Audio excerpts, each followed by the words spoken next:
Boom, boom, boom, boom. Sound test, sound test. Mic sound nice. There we go. Is it on? Is it coming through the internet? Sound is going through the tubes. The tubes are complete. So this is perfect because we got somebody who knows how to work those tubes. Oh, wow. Charlie. No, not the tubes. Welcome back. Thank you. Welcome back. Thank you. Welcome Thank you back. Welcome back. Thank you very much. Yeah, Internet certified tube expert, Charles C. Hammond Productions. That's what I was doing. I was getting certified. Pitch your stuff, Charles C. Hammond Productions, right? Yeah. That is it. That's Yeah, all check of it out. I'm in there. Literally in there. Find them in the comments. We'll throw your stuff in there. But yeah, even your phone. You were filming stuff on the way here, and I was like, dude, you just filmed construction in 4K cinematic. I was like, that looks beautiful. I almost stood behind just to see if there would have been an explosion, but I was like, you know what? This beer is getting warm. I'm just gonna roll out. The guy's gonna be really upset. I'll tell you. Something was seeping out of the old blowhole. You noticed right down the street. Yeah, natural gas. I wonder how much cinematic 4K footage there is of fireworks now. Oh, since man. it's just hit phones. All of it. And everybody, so I don't know about you, but it's still the iPhone. I still have a problem with the night shots. Like I don't get the crisp like they show you in the moon looks commercials. flat like it's cardboard. Yeah. So yeah, that's what I want it for. I want it because I want to shoot it at the moon. Well, your phone's great. Obviously, it's your problem. Well, There's something wrong. the with UFOs flying by. It's something wrong with how you're pushing the button. It's the operator. It's ID10T. Operator Pepcat. error. No, but that looked good. And you were up north. Yes. Remember the north? Yes. Yes. Wait. You mean I live north or? No, you were just came from the north. Oh yes. For all you fans of way up Arlo there. Pear and the movie Moving with Richard Pryor, Boise, Idaho. Yes. Remember? Wasn't King Kong Bundy in that movie? King Kong Bundy was in that movie. Shout out to Boise. Why is that movie not in the Richard Pryor biopic? Yeah, it's fantastic. Yeah, it should be. Was it before or after JoJo Dancer? That's important. Oh, JoJo Dance Your Life is Calling? Yeah, that's a Yes. good question. I think that's when he got tired of comedy. He wanted to stretch it. But like, come on. That holy trilogy that he had with Gene Wilder. What's up, Tubes? All right. Was it a trilogy There or it is. a quadrilogy?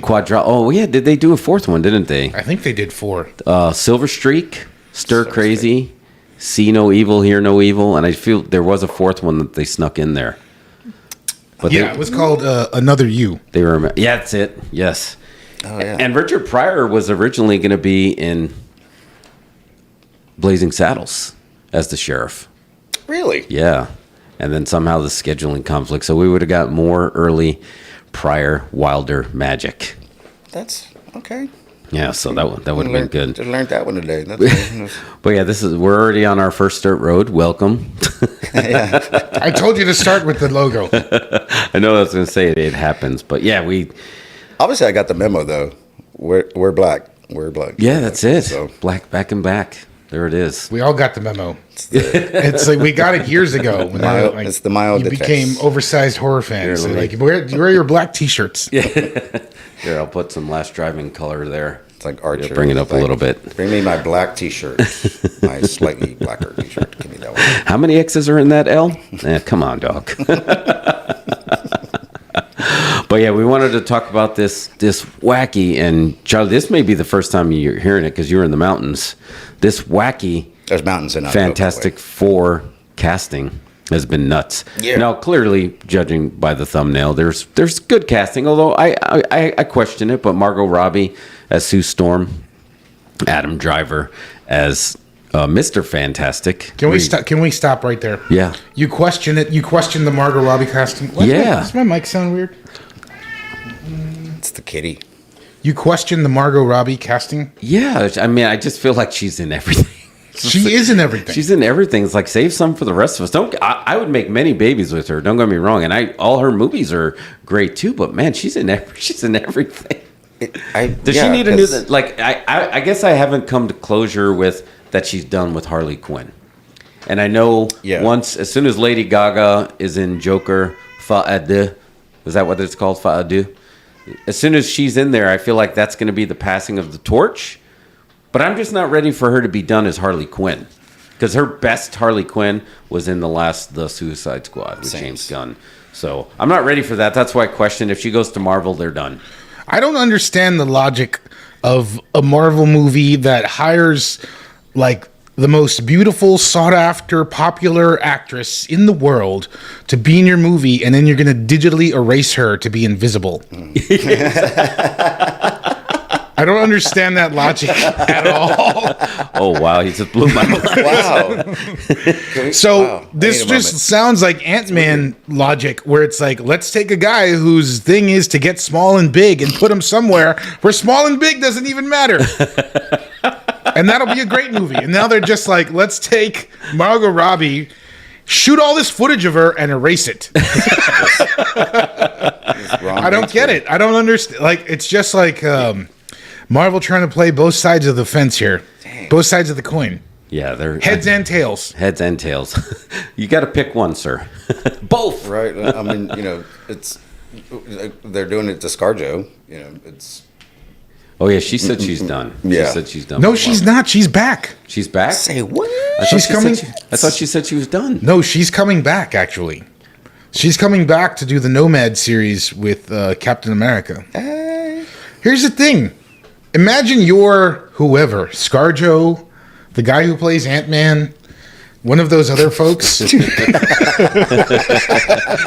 are you really going to remember? Who's going to stick Imagine right you're there? you're these people, and you're just like, you're in this series of movies that's super successful for years and years, and you're getting all these huge checks, and it's just like, oh, thanks so much.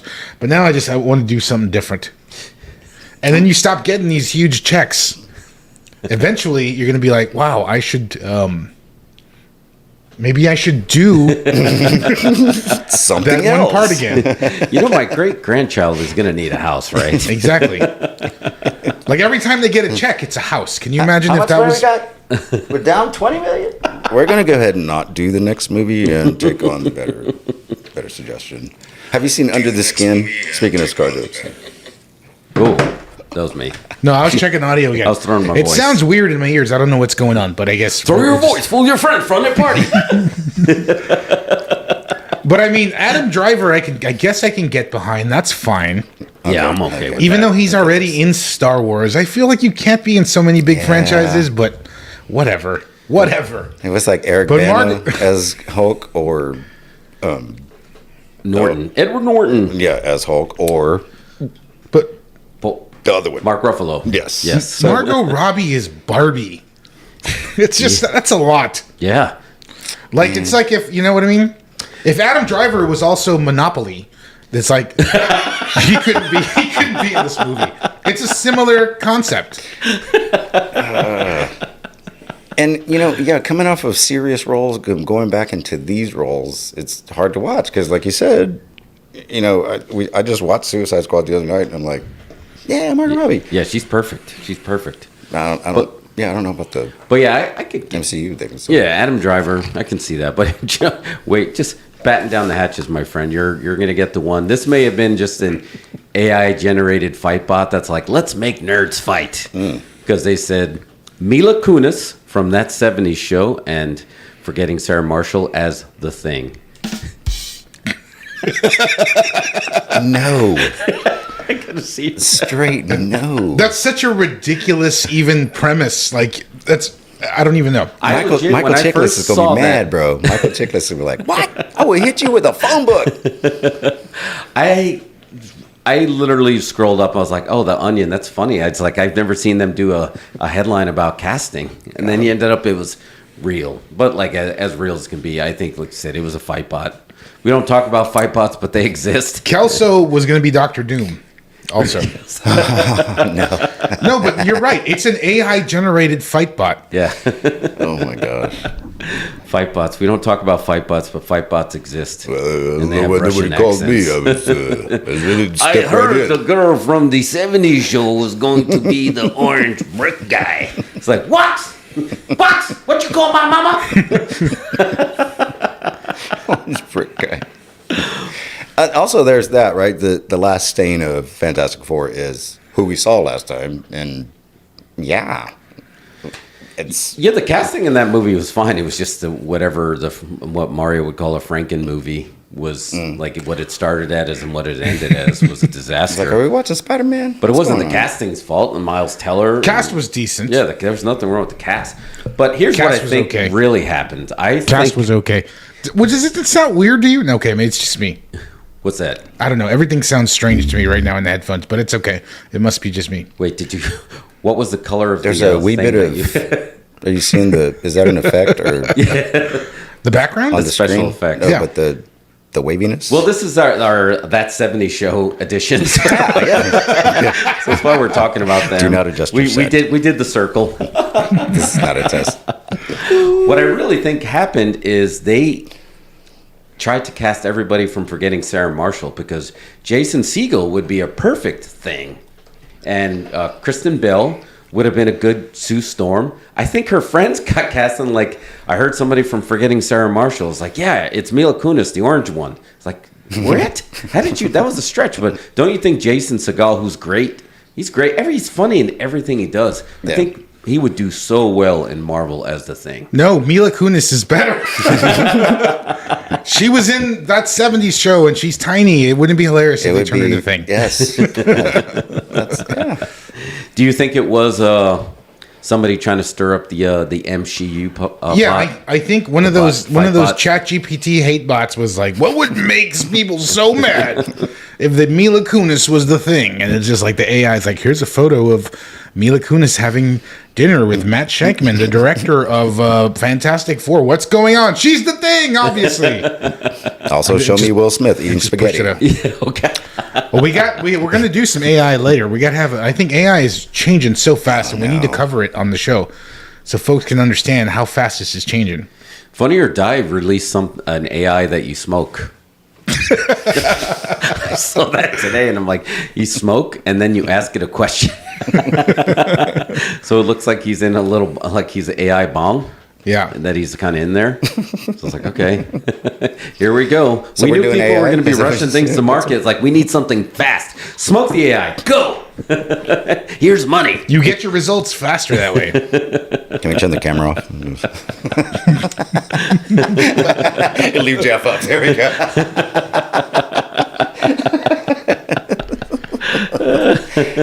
You kids and your internet.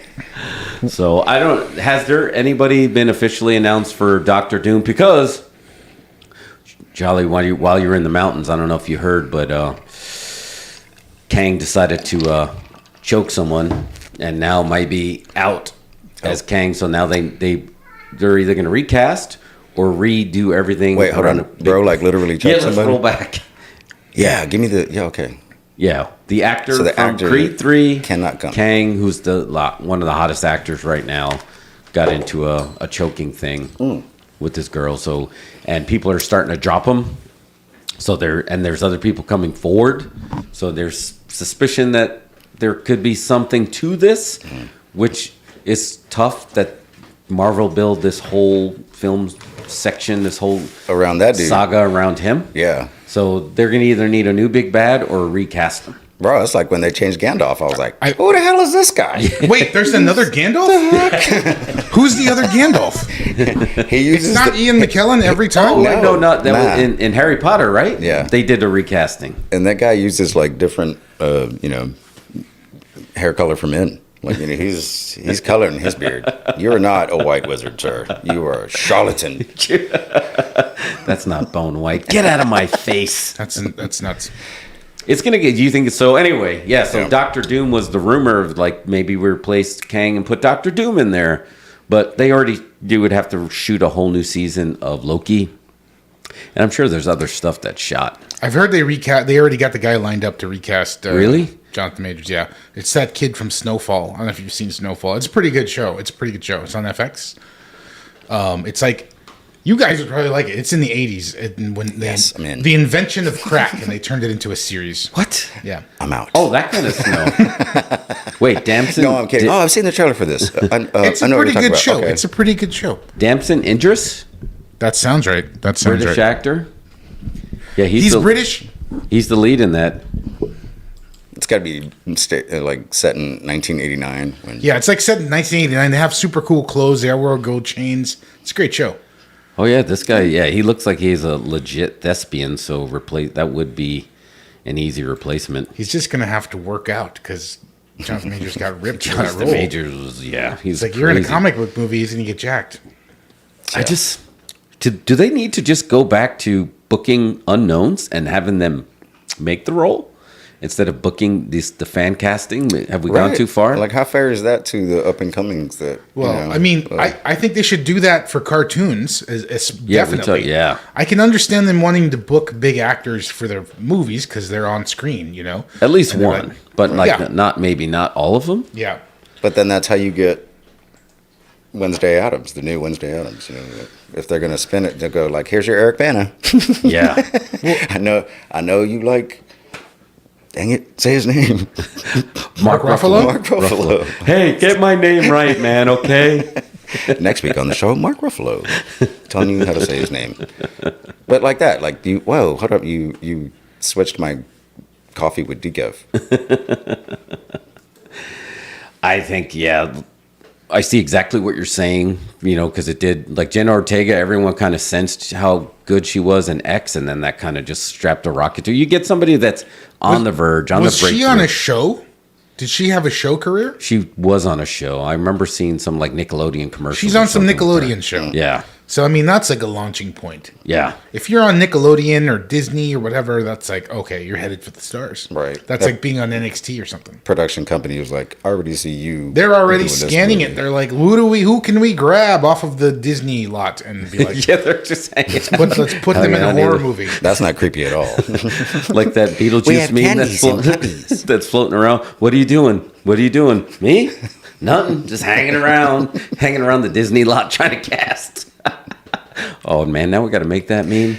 Do we got to cap cut this after class? Yes. That would be a solid meme. Cap cut after class. But yeah, like take for instance, the guy that's rumored to play Johnny Storm is also going to be in Gladiator 2. You know who else is going to be in Gladiator 2? Mm-mm. You haven't heard who's going to be the lead? I thought it was that guy. No. The lead. That's going to be the guy who gets water. Oh, no. For the gladiators. No, the lead is Pedro Pascal. What? Yeah. What? He's Gladiator 2. What? That's better than Mandalorian. Oh, my God. What? Yeah, Pedro Pascal is going to be Gladiator 2. Wow. And also Denzel is in it. What? Oh, yeah, they're blowing the casting out of the water. Maybe because people weren't sure about it. Interesting. I made an Equalizer reference earlier. Yeah, there we go. We've come full circle. Yeah, Equalizer is solid. The first movie, Equalizer 1, I watch it every time it comes on. I did it wrong and watched the second one first because it was free. Yeah. And it wasn't anywhere else. I understand.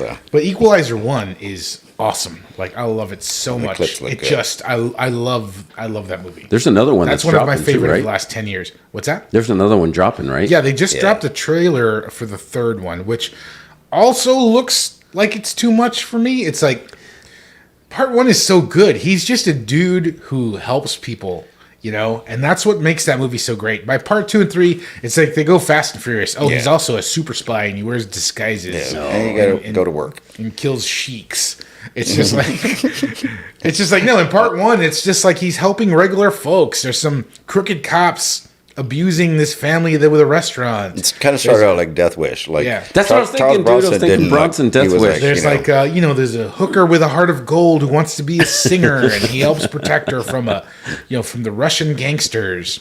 It's just cool. It's just cool, and he just helps people. I'm with it. So it goes a little haywire, but I'll still watch part 3. And like Denzel, that fool gets savage. Like, when it gets all Jason Bourne-ish, all associated with that. Jeff, did you watch the original Equalizer show? The TV show, yeah. TV show, yeah. Not the new one with Queen Latifah. No, I haven't seen that one either. But I did watch the OG show, yep. Think about Equalizer show, the original with James Woodward, or Jonathan Woodward, whatever his name was. Yep.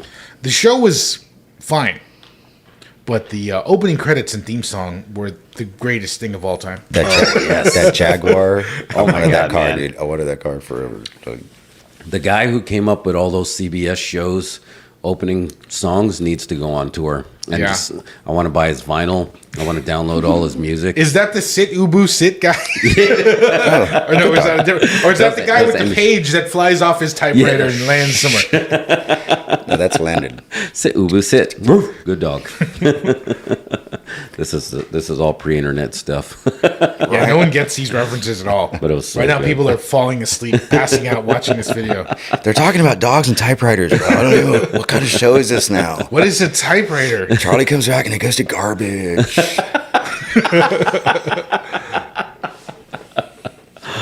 Oh man, but I gotta circle back. Are you guys? Am I off base with Margot Robbie? Is it too soon? Is it not too soon? Like I was trying to think who pulled it off. Chris Evans pulled it off, right? Because he went from Johnny Storm to Captain America pretty quick. Right.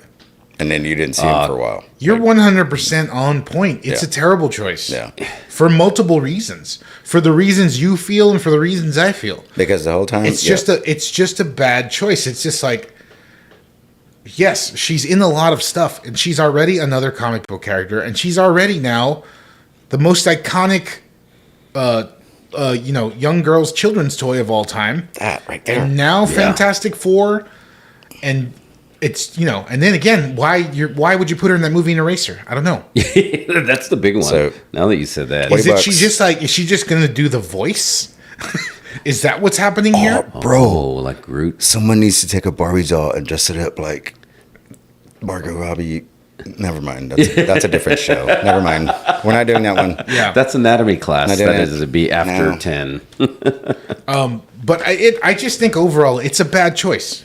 It's a bad choice. It's a risky choice at a time where that brand is struggling a little bit. But the thing is, it's not a risky choice. You're casting the biggest star in the world. Yeah, well, I can see that. I can see that being risky from the fan perspective, but they're looking at it as a safe bet because Margot Robbie is a movie star, and people might go just for her name. Yeah, exactly. But I But think it's they're like going to he- weigh like into he like was why saying. is she in that? I don't know.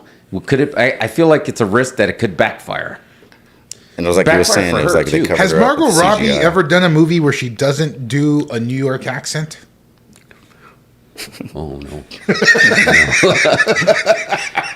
Like even in the Barbie clip, she's got a New York accent. Yeah, and I guess we should preface this that she's great. She's pretty much great in I'm everything. saying she's the greatest, most popular, sought after actress of our day right now. Yeah, 100%. But like, why do you cast her as one of four? One of four who's going to be and the invisible one. Yeah. if like Brad Pitt was Mr. Fantastic and Leonardo DiCaprio was the Thing, then I could see this casting. All right. Let's Wait, what's my name Edit. again? Yeah. It's like Mr. Deadpool. Fantastic. No, it's dumber than that. so to And then the that guy who plays Charles Manson is Austin Butler. is the fire guy. Austin Butler's the fire guy. Perfect. I'm as real as a donut. Chuckles, that's the best shot ever in a movie. Yeah, that when he says, "We'll play it later." Oh yeah. I'm sure you've seen it, but I just You definitely seen I it. watch it on a loop so much that just that one part. That once upon Go a time Yeah. in Hollywood, the house break in. Remember? I've only seen that once. And You are real, you right? touched on it many times. I need to put that on loop and Anyway. and get used to it. It is a movie that you can easily watch on loop for sure. It'll be worth it. So, I'd like to see that one actually in theaters again. I think I saw it in theaters 3 times. I want to see the extended version. When the hell are we going to get that? Yeah. If we could- Apparently, there's a 4-hour cut, just like Hateful Eight, and I was promised that. I bought the Blu-ray because it said it had 20 minutes of extra scenes, and it's just 20 minutes of BS. It's like it has the full Behind the Green Door song music video. It has that. That's like 7 minutes long, and it's got 20 Lucky Strike Red Apple commercials. Red Apple. And there's literally one extra scene, and it's the director of Lancer and Rick Dalton just like kind of talking, and they're just talking for like, I swear it's like 10 minutes, and it doesn't seem like it was scripted. They just More like an interview. improvised. They just like improvised it. I was like, dude, I don't know. Quentin Tarantino is very precious with his deleted scenes. He is. And he turns his scripts into novels because he writes them like I saw that. I wrote it like a prose. I mean, he could put all the deleted scenes stitched together back to back for hours. I mean, it was like Yeah, golly, you put that on loop and just like, I want to watch that one again. Reservoir Dogs. Oh wow, that's what happened. Our algorithm drops a lot of mother effers because we watch a lot of Quentin Tarantino videos. All right, okay, we watch a lot of them. The algorithm does that a lot as it's serving up. You might like this one. Okay. What is your favorite Quentin Tarantino movie, Charlie? Man, I'm gonna go with Reservoir Dogs. Going the OG, yeah, the original. Yeah, we did this. Actually, hold on. Let me back over there. 4 Rooms runs. 4 Rooms does not get chatted about enough. Oh, that movie is so good. That's a good one. 4 Rooms is not a Quentin Tarantino movie. There, he just has a segment. One of his. But for me, segments. I feel like it was. I don't know. I felt like that was his movie. He was like the boss level. Like you waited to see him. Yeah, absolutely. You know what I mean? Yeah, no, he was. Yeah, I mean, I think that's accurate. Yeah. But from the writer-director standpoint, he was definitely the main event. Dogs. I gotta go Reservoir Dogs. Jeff, what is your favorite Quentin Tarantino movie? I think I always went with Pulp Fiction, but now, to be honest, I've just somewhere along the way, it's slowly starting to become Once Upon a Time in Hollywood. Yeah. Like, you can still watch some over and over again, but maybe because it's just still got that new shine. But like, I'm the same thing as you. I had the same feeling when I walked out from it that first time. I'm like, I don't know how I feel. I just know, I was like, I didn't dislike it. I just didn't know how I felt. And then I had to watch it again and again. And something about his movies, every time you go back, it just gets better and better. I need y'all, or remind me after we go off air to give you my Patreon only description or interpretation of Once Upon a Time in Hollywood. Oh, yeah. All right, after we go, I can't do it on YouTube because we can't do it live on Patreon. Anyway, my favorite Quentin Tarantino movie has become, over the last few, the years, it's become Death Proof. Oh, yeah. Death Proof is just, I feel like it's Quentin Tarantino at his most Quentin Tarantinoist. And I think it's probably the only movie where he lost control of his aesthetic a little bit. And you got 2 for the price of 1. Like, well, I mean, because one was Robert, and I think he was working with Robert.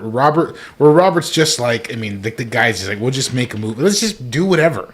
And Quentin Tarantino is like a master, precious filmmaker. Yeah. Everything is important. Robert Rodriguez just shoots a bunch of stuff and edits together. Look, Mom, I made a movie. Kind of guy. He's good at it. No heat. He's great at it. But there's a difference. But that's his skill. Where Quentin Tarantino is just like very specific at what he does, and that movie he sort of just kind of like lost control. But him losing control, I think, is just really, really great because it has one of the best car scenes of all time. There's not a better car scene than that. Can we not, like, if you're driving to Fredericksburg, how can you not think of that movie? Yeah. Like, on that whole stretch there, anytime I go that way, that's all I think of. You know, let's play Shipmast. Yeah. Well, stop saying that. Let's play Shipmast. Jeff, get off the hood. Jeffrey, get back in the car, please.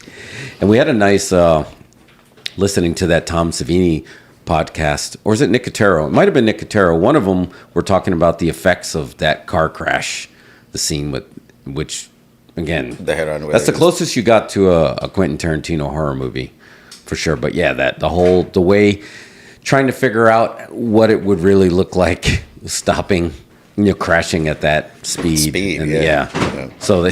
So I think it was Greg Nicotero, because he's like, because we're having all these casual lunches of this, like trying to figure out like blood splatter, how much of the body would explode, and how much do we have on the glass versus the pavement, and the people in the booth next to us are like, should we be concerned here? Should we notify some authorities? Okay, guys, stay with me. I got a real cadaver. We're gonna go ahead and just load him up right here in front. You ready, Jerry?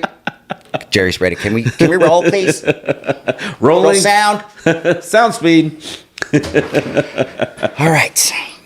Action. But yeah, I mean that spot. It was, and he keeps it 100 as far as that, right? He goes for the whole physics of something like that. Yeah, and it's all practical, right? Yeah. He literally exploded a bunch of bodies with a bunch of cars. He wasn't just like. He's like, let's get 4 cars because there's 4 bodies. We're going to crash 4 times and destroy everybody. Right. Like, we only have 3 cars now because you blew up the last one. Sorry, I had to step away for a second. Did you see everything crash for a moment? I don't know. No, I didn't. Yes, your screen went black. Yeah, the screen went black. Okay, anyway, it should be good now. Oh, all right. And we were talking about that the other day, Mario. There's that cast was great too. Where is what's her name, Pontier, the one who plays Jungle Julia? Yeah, where is she? Oh yeah. Why did we never see her again? Yeah. I want to see her in another film. Why is she not in? Why is she not in the Little Mermaid remake? Why is she not in Toy Story 5, which is coming out? Or something with the MCU. Sydney Tamalia. Jungle Julia. Where did she go? Jungle Julia. Where That'd did she go? be an MCU character. Yeah. This is a short right here. Jungle Julia. Where did you go? Yes. If you're listening, Julia. And That was like that was a great part. Oh yeah. That was a great. Actually, none of those girls. Where did they all go? I don't know. Yeah. They all. Rosario Dawson. So Rosario but Dawson, she was already kind of a made girl. What I mean, that first crew of girls from the first half. Oh yeah. They were actually destroyed. Oh. Yeah, they were literally destroyed. That's where they went. I don't know. I love Death Proof so much. I find it so enjoyable. Everything about it just reeks of film, like a movie you go to see. And I think it's. I told you, you saw this, my post on Rainbow's page and whatever. Like, I really feel like that movie is actually two movies that they edited together. Yeah. I think that was the idea. Yeah. Then the graphic in the middle, and you're like, "Hey man, I'm gonna go grab some popcorn." Oh shit, I'm at home. Yeah. There's just a lot going on in the movie that it's just him at his most uncontrolled, and that's what I really love. It's cool to see somebody just push it as far as they can go. And he retracted. Had it been a hit, who knows what would have happened? Quentin Tarantino's next movie might have been total insanity. Yeah. It would have been a Maniac remake with who knows what overtones. But because that movie didn't do well, it sort of forced him to retract. And he was just like, no, I'm going to be more directory. And he And does. I'm going to go serious. And it made him turn, and it made him take a turn. And for that, just the reason, I'm just like, this is an important film. So what comes after that one? After that was Inglourious Bastards. Oh, damn it! I forgot about that one, but I don't know if that's a favorite. But that's a damn good one. That's a good one. It comes on TNT. I don't change the channel to let it go. How does the censored version go? Thank you. No, thank me. The 3-hour movie, they cut it down to like an hour and 45 because you can't show the Brooklyn Bear, The bastard, beating somebody with a bat. Glorious. No. Who was that? Was almost Adam Sandler. It was supposed to be. It was written for Adam Sandler. Yeah, it was written for Adam Sandler. And he didn't take the job. Yeah, Donnie, you can hit that right out of the park. He went 4 yard on that one. But speaking, I want to jump to this because you were talking about. That was the closest we got to Tarantino experimental. Mario, did you happen to read the article I sent you of the 5 directors he hates? I've seen that one before. I didn't click on that exact article, but I have seen that one. But the one that jumped right out of the gate to me was David Lynch, who was like the king of experimental directing, and he's just like a. Anthony says Death Proof and Jackie Brown underrated. Jackie Brown is my second favorite Quentin Tarantino movie. Oh wait, and I honestly think Jackie Brown is his best movie, but it's my second favorite because I just like Death Proof so much. It's actually, dang it. So you're making me change. Jackie Brown is so good. Jackie Brown is like, and like, there's this interview with Tarantino where he talks about Jackie Brown. He's like, because he was coming off of Pulp Fiction. He was the hottest director in Hollywood. He made this movie that everybody's imitating now. It's like by the time he was going to make another movie, there had been 100 Pulp Fiction knockoffs. Yeah. Right? So instead of trying to do more Pulp Fiction, more Reservoir Dogs, he made like a very mature, sort of like soft tone, understated kind of movie. It's almost a love story. I mean, because it's got love elements. There was some love going on. He was like, what's up, girl?" It's got elements of a lot of stuff. It's like the only thing he's ever like adapted, right? Like he adapted a book. Yeah, Rum Punch, yep. And he treats it with such reverence, but also just changes whatever he wants. But he's respectable. He respects the material, But that movie is probably his best movie in my opinion. I just remember being so excited that we were going to get Michael Keaton and De Niro in a Quentin Tarantino movie. Yeah. And it just delivered when you absolutely, positively have to impress every mother effer in the room, except no substitutes. So good. AK-47. But it's now I'm going to make you go to the Google machine here, Mario, real quick, because there was a there were some photos going around, speaking of Jackie Brown, of Bridget Fonda. Did you see this? What's that? Did you see the picture, the then and now picture of Bridget Fonda, and people were accusing it of being AI and it's fake? Oh, no. She got horribly injured not that long ago. Yeah. So I don't know if you pull that up, but it looks like a completely different person. Now, granted, she's 60 years old now. I mean, she's 59. But that picture floating around, like, she got a lot of internet hate. A lot of internet hate. But again, people not knowing the whole story of what happened. Like, maybe she was just done with Hollywood. Maybe she just a bad injury. But yeah, people were going nuts over that, and I was like, now all I granted was like, yeah, it doesn't look like the same person, for sure. But we don't know anybody's backstory, and we all go through phases, right? You go through different phases, so you don't know what the hell's going on with her to be talking crap about that. She was in a car accident or something, and she was injured really bad. Yeah. So she was actually very immobile for a long time. Right. And I think she also struggled with, pain medication, all that stuff. She's right. But like something happened to her very traumatic. She had a very traumatic injury. Yeah. Why she left Hollywood completely. Right. And unlike Johnny Knoxville, who blew up his balls, and he still does movies every year. That he's still there. And that's a shoot. He exploded his balls by accident. Yeah, that was it. That was it. The bull, right? In Jackass 4. Yeah. And that was his retirement gig. Yeah. And then also Aaron, like, one of his balls got blown out too with the softball pitcher. Like, that girl was throwing rockets at him, dude. Like, and Charlie, you got a son and I'm going to take us down that dirt road. Sorry, but like, let's go. I took my son to see Jackass, and he had the most stone face the entire time, and all he kept doing was looking at me. He's like, "Why would he do that? Like, why would he do that?" Like, they weren't like. It was the 90s. Yeah, it's just like they were. We were all Beavis and Butthead laughing at that stuff and just chuckling, but he just like. None of it got over with him. And then he remembered it was at Alamo. He couldn't finish eating because they also had the gross out stuff. But the whole Preston plexiglass thing. I'm good. That was it. Yeah. That was it for him. He's like, I'm going to not finish that pizza. Back before there was TikTok, you used to have to shoot a potato at your butthole to get famous. Now everybody has a potato again. Now everybody has TikTok.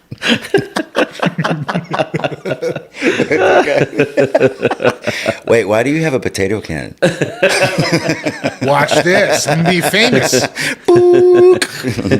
Is that a precision scope on there? Stay tuned in our next segment.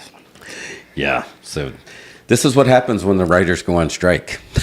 Oh, man. Writer's strike. Okay, good solid transition. Yeah. What will happen, because the number of people that have SAG papers right now are worried of their one line in the movie goes like, they should stop. You know what I mean? It was like, whoa. Because right now, you said, Jeff, you don't know a lot about what's going on. I don't know a ton of it. I didn't realize that they started picketing as of yesterday. Like, they've been picketing. They're picketing.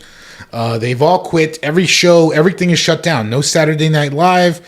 No Stephen Colbert. That's all over. Nothing. I always felt like anytime there's a writer's strike, those were the first hits.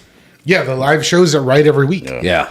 I figured they were it, but it's obviously going to affect a lot more than just that, right? Because I was going to ask you, how does this affect any writers' rooms that are in progress? They're done. They're closed. Right? They just close up shop? Yeah. There's nothing's going on but non-union shows. What's going on right now, Jeff, is a situation you're probably familiar with. It's just like, it's a bunch of dudes in suits and like those shiny polos that are like stretchy.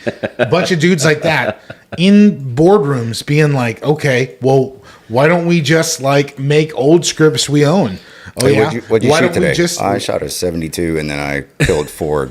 Why don't we just type 4 shows? Why don't we just type write Ant-Man 3 into ChatGPT and see what it comes up with? Holy crap, dude.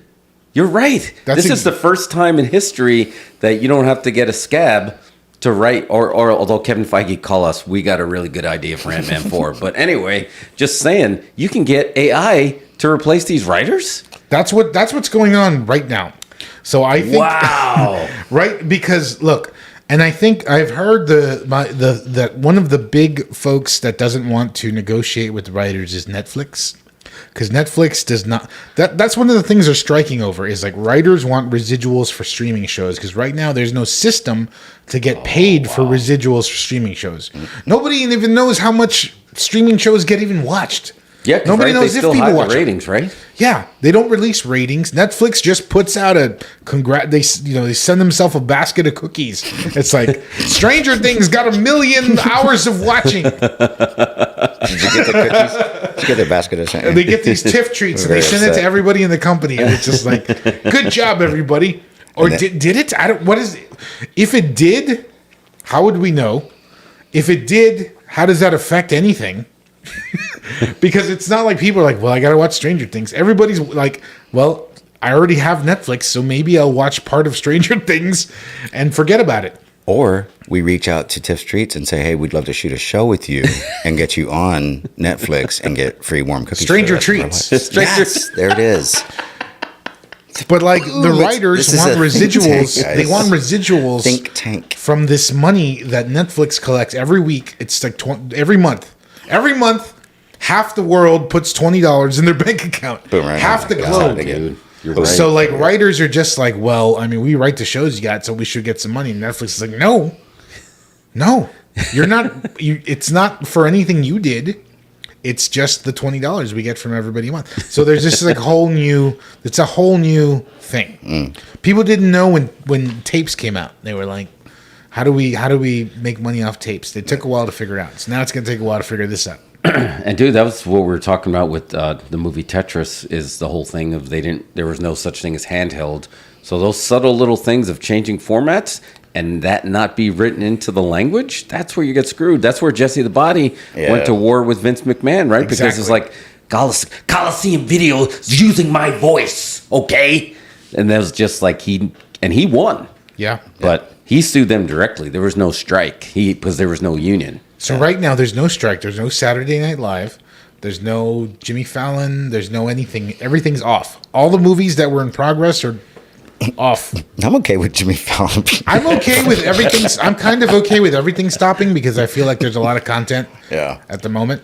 Yeah. But like it's in like 6 months or a year, it's gonna be like, oh, there's like nothing coming out. Why is that? Oh, because the writers were on strike. And that is when Dos Increíbles rises, takes over everything. Like a phoenix from the ashes. Well, it's more like a pigeon from a pole, but you know, you get the idea. Everyone loves a success story. Come on, guys. But it's funny you're talking about with Jimmy Fallon, and I'm going to pivot to this. I was trying to explain to my son, because he thinks they're just like all those late night guys are just, they look the same, they're not funny, and they're interchangeable. And I was thinking, wow, just two of those guys alone, right? Jimmy, Kimmel came from the Man Show, which you probably couldn't even make then. Yeah. And I was trying to explain to him, I was like, no, Jack, you don't understand. In the 90s, Jimmy Fallon was like Pete Davidson is now. Yeah, it's true. And he's like, no, he was not. Rock and roll. Yeah. I remember seeing him at a Blink 182. He was at a Blink 182 concert, stoned out of his brains with two Chol dolls jumping around on stage going like this. Yeah. I was like, that was Jimmy. And he's like, you don't do that anymore. With Kim going, oh my God, I can't believe I'm married him. That's her nails going. But yeah, I haven't watched any of those late shows in a while. I do watch some of the clips. Like they had Alexa Bliss and The Miz, and they did like a karaoke contest where if you killed the song, the other people that you were against got like water sprayed in their face. Oh yeah, that one. Yeah, so I don't know if it's, but it was a little bit of a take. That old Parker Brothers game. Yeah. But yeah, I don't know if it was Killer Carrot, but now it makes sense because they had no writers. It's like, we don't need to write the bit. Yeah. It was that showed not name that tune, but it's something like you have to sing the song. And I tried to watch it. Oh, Are You Faster Than Shazam? I tried that one also. No. Yeah. I remember name that tune, but it was just always with a piano. And it would be like, bing. I can name that tune in one note. What? Yeah. I have a friend that was on that show, and really, she went to Ireland and went to like some finale championship. And, like did very well. Man, like, it was pretty cool. We can't even. Where do we get reference people to go watch shows like this anymore? Because is the Game Show Network even a thing anymore? It is. It is. I think it's called Buzzer now. Oh, Buzzer. Yeah. It's regulated. Go watch, name that tune. Go watch Bowling for Dollars. Yeah.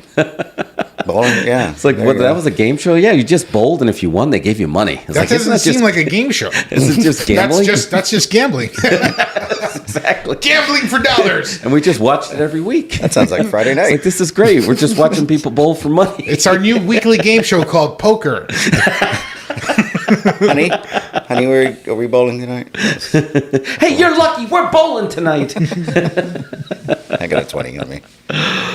But, back on the writer's strike, how this is going to shut some down. Like, if they have enough scripts, like I read House of the Dragon plans on filming through the writer's strikes, that means you're just going to have to go with what you got. No rewrites on set. You're just going to have to go with what's on the paper. Right? Yawn House of the Dragon. I'm just going to say it. I've said it. There. You're what? Yawn. No mas? No. Yawner? So they're going to have to shoot the script as is. Yeah, there's no changes. They can't even, because you usually have the writer on set and be like, this line's stupid. Write another line, writer. Write another line, nerd. You're the director. You don't tell me what to do. Actually, I need to, because this line sucks. It's like all the jocks beat up the writer and just like, you write this other line. Yes. We can't say this. It's stupid. Why'd you write this? Write something less stupid, please. I'll be in my Ferrari till you're done. You didn't even spell stupid right. It's not 2 O's. So now they're just going to have to but you know what's going to happen? They're going to type it into ChatGPT. ChatGPT, can you write a better piece of dialogue than this line of dialogue? Dude, that's what I mean. And it's just going to be like, gotcha, suckers. And they'll type that into GPT and it'll be like, whatever. This is the first time in history, right, that, again, they can use technology against them. Exactly. And I don't think they've ever had this before. No, they haven't had. The last time there was a writer's strike, there wasn't even Twitter. Oh, wow. This is a different level. Have you guys, either one of you, subscribed to ChatGPT to see what it can do? Yeah, I have. You did? Yeah, I use it at work all the time. Oh, really? It scares the crap out of me. I just ask it a question. anything that I'm thinking of. I literally typed in. Really? Typed in ChatGPT. Because I just need a second opinion. And it gives you a second opinion? I mean, it's better than Google. It's better than Google. Yeah. Google's got to be sweating ChatGPT at all, right? Because that's the new search. They're sweating everything. They're sweating that and they're sweating TikTok. I'm an analog guy, so I use my Magic 8-Ball. Yeah. I usually just put a letter in a bottle and throw it into the ocean. No! Wait 40 years for a response. But no, you sign up for it. You can ask it, and it's just like, imagine if you had Google, right? But instead of, you ask Google a very specific question, like, how do I change the oil on my 54 Chevy? You get a bunch of nonsense. Yeah. Here's this place that sells auto parts. Here's a YouTube page about cars. Here's just you have to go down to that.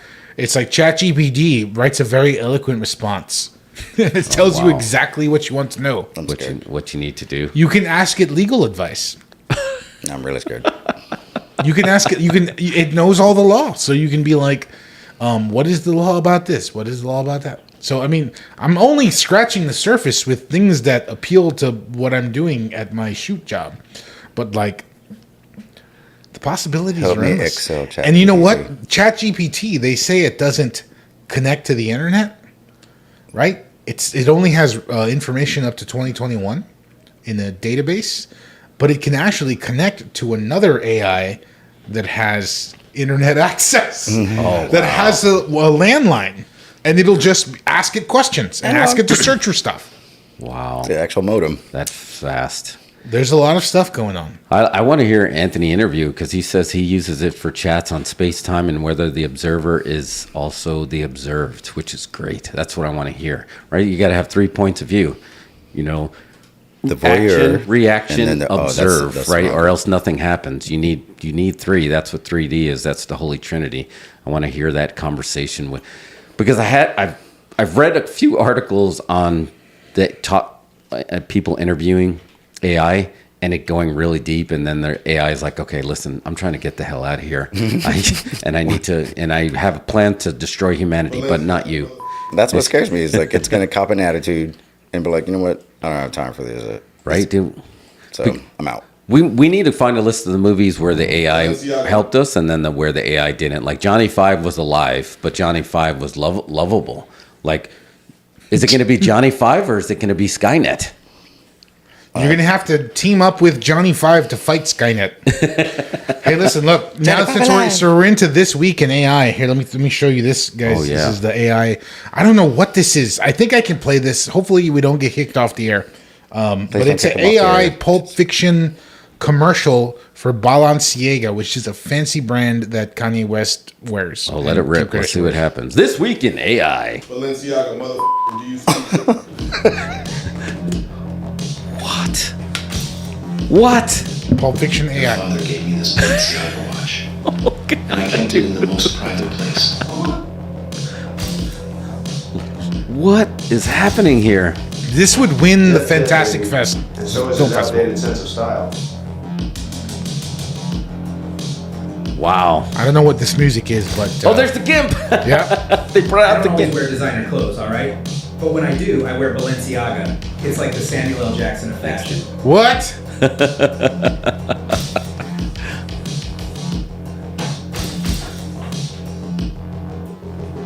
So I don't know what... Do I look like a bitch? I don't know what reality What is. was that? I don't know where we are in the universe at this moment. That video should have started with, I had the weirdest dream last night. There's more. There's Seriously. more. But wait, there's more. Oh, man. Anyway. Anthony said, that's- I Must Scream and I Have No Mouth is a great horror novel and point-and-click video game. Okay. What I'm telling you, that's the future of entertainment. Is just, that's a meme. You know the meme of the guy pushing the button? It's just like, what do I choose? Imagine, like, every time you see that meme, it's a short film. Wow. But you think AI is ever going to get to the point where they can have the... Man, that's what's scary. Did we somehow get the double reverse? Because I would say you need a human touch to give it a little bit more of that artistic touch, right? Well, you'll need an editor. It can mimic, but it can't, can it evolve past... How creative can it get? No, but that's the thing. You're going to have an AI operator. It's the person wielding the AI. I got danger. you. You know what I mean? Not the danger, but that's what's going to be. How did somebody utilizing this technology to create those things that we just saw, like the Pulp Fiction Balenciaga commercial? So it's still another human, like on Oregon Trail, going. It's not just going to shoot missiles wanna at go to us by space? itself. That's the thing. It's not just going to wake up like Skynet and be like, "Oh, I should destroy humanity today." It's going to be like some human that has mastered how to utilize AI and be like, I should destroy humanity today. And then they're going to use it to destroy humanity that day. And then War Games becomes a documentary. Yeah. Would you like to play a game? How about global thermonuclear war? Oh, how about a nice game of chess, pal? Yes. Yes. Knight jumps queen. Pawns jump queen. So think of this. Here's the deep thought to ponder. Dumb AI has already taken over Mike, and good timing, Mike. Because I was going to say, think of this, right? We're probably more than likely living in a simulation. So we have an avatar controlling us, and so we're going to have an avatar controlling us, and we're going to eventually take our avatar to go control another avatar. So we're going to work 2 layers down. Like, how is that going to happen? So I'm playing a video game. Like, what are you doing? I'm playing a video game as a guy playing a video game. And then eventually it's going to be a video game as a guy playing a video game as a guy playing a video game. And it's like, what are you doing? So that's what it's just like, wow. I'm watching your webcam.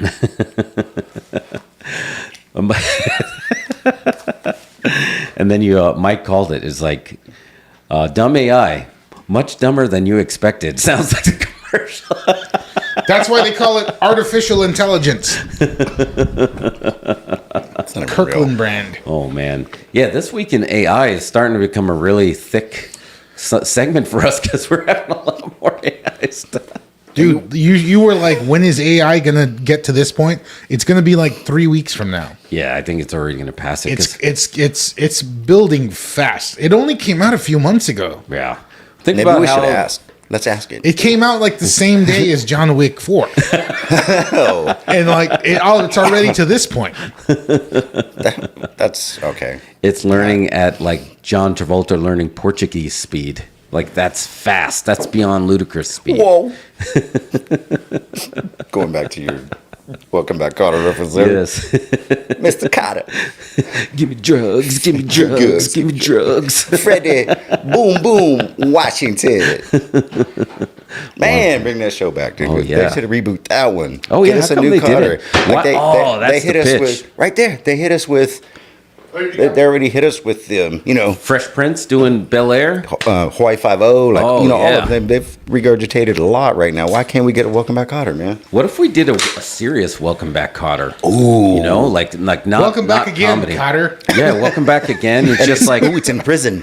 like Horseshack would be like an expert with knives. Like, So, all right, here we go. but instead of Kotter- saying ooh ooh ooh, he's like ooh ooh ooh ooh ooh ooh ooh. Mr. Kotter. No one's seen Welcome Back, Kotter, guys. This is what I'm talking about. Sorry, I thought it was a I'll edit this multi-dimensional in. I'll show. throw in some welcome back stuff. It'll be fine. Welcome back. I every once in a while, like after a good meal, I do the bathroom strut like Juan Epstein. Is that what you call it? His name was Juan? Juan Epstein, the Puerto Rican Jew. I didn't realize that. Yeah, fantastic show. All right, Go ahead, do some Googling. Googling. Yeah. Welcome back, and the song hangs up. It still there. works. Yeah. and I can still, anytime I go back to New York and you're driving in Brooklyn, man, that song just pops right in your head, Dude, like all right, instant. that's it. I'm gonna go home. I'm gonna bust out the acoustic guitar that I haven't played in 6 months. And Oh yeah, that's what we need Jesse to come back. We need him to mimic CBS shows, opening credits, and some of these selective '70s sitcoms. that And we it's discover. just, we can get some drones and shoot footage of building tops. That's like what the, with the opening credits always work. steam coming off. Yeah, it's like A factories bridge. and Gotta have a bridge. ghetto buildings. People walking. Ghetto buildings.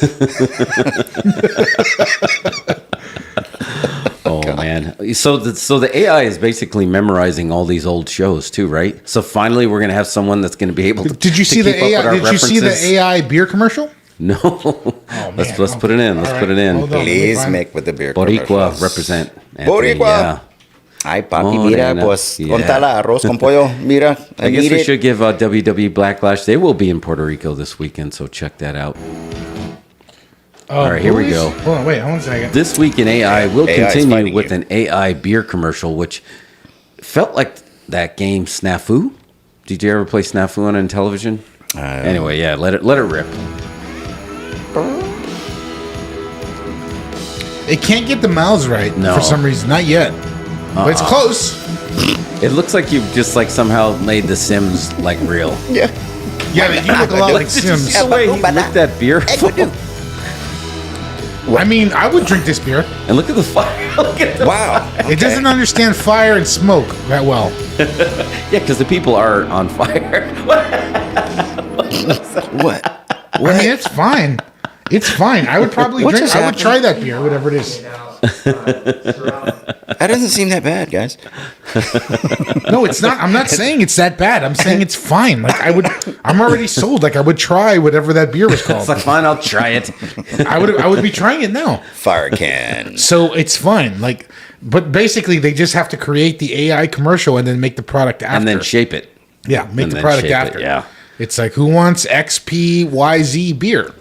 Well, here is this. How is this going to affect like cancel culture stuff? Because Mike just brought up that there was an AI Seinfeld Forever stream that stopped once it started getting a little bit racist, right? So they may have gone back to like When did Michael that start? Richards' tirade, and just like, oh, maybe that's how he plays his character. Like, who's going to be there? Who watches The Watchmen? Like, who's going to be there to stop it? Did you ever hear that Norm Macdonald clip where they ask him about the Michael Richards tirade? Oh no. They're like, what did you think about the Michael Richards tirade? He's like on a phone. He's like calling into some radio show, and they ask him that. He's like, that was kind of racist. Anyway, That was pretty good.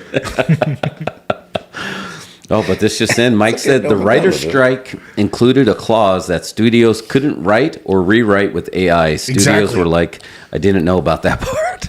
So that counts towards the strike because that's writing.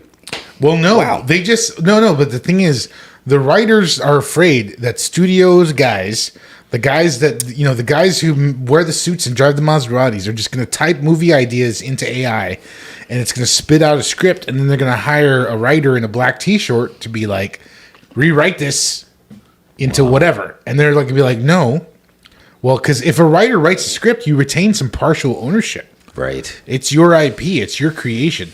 But no, they want to just type stuff into AI. They get Roadhouse 2, ChatGPT, and then that's it. Or like Roadhouse, but better. Right. Opening scene. Patrick Like Swayze is putting the guy's trachea back in his neck. That was like the first night. The first night of the strike was that. Yes, this movie's gonna suck. But everything had to stop because you can't have writers on set. For TV, you need to have the writer on set because everything goes wrong. So is the news gonna get faker? Yeah. The news is all ad-lib. It's not faker written. News. You guys. That's all ad-libbing. That's how those dudes get over. They're good at ad-libbing. They went to improv class. They did the smell, rub your hand and your stomach at the same time. Oh, here we go. Ready? 1, 2, 3. No, that's tough. Do you think the writers deserve Netflix royalties, Jeff? Or should they just get a check up front? I deal with this every day, and I'm pondering this question. It is tough, right? Because it just depends on what. I mean, yes, I think if it's something that's going to be reviewed over and over and over again, yeah, you absolutely need residual. Unless you sold it off. Like some people, those first couple scripts you sell, right? You just sell complete ownership and then it's gone. But I've never been a fan of that. I feel like, Stallone's going through that a little bit with Rocky, right? With his creation. Yeah. But he's still getting a little piece of the action. So, yes, I think they should get something.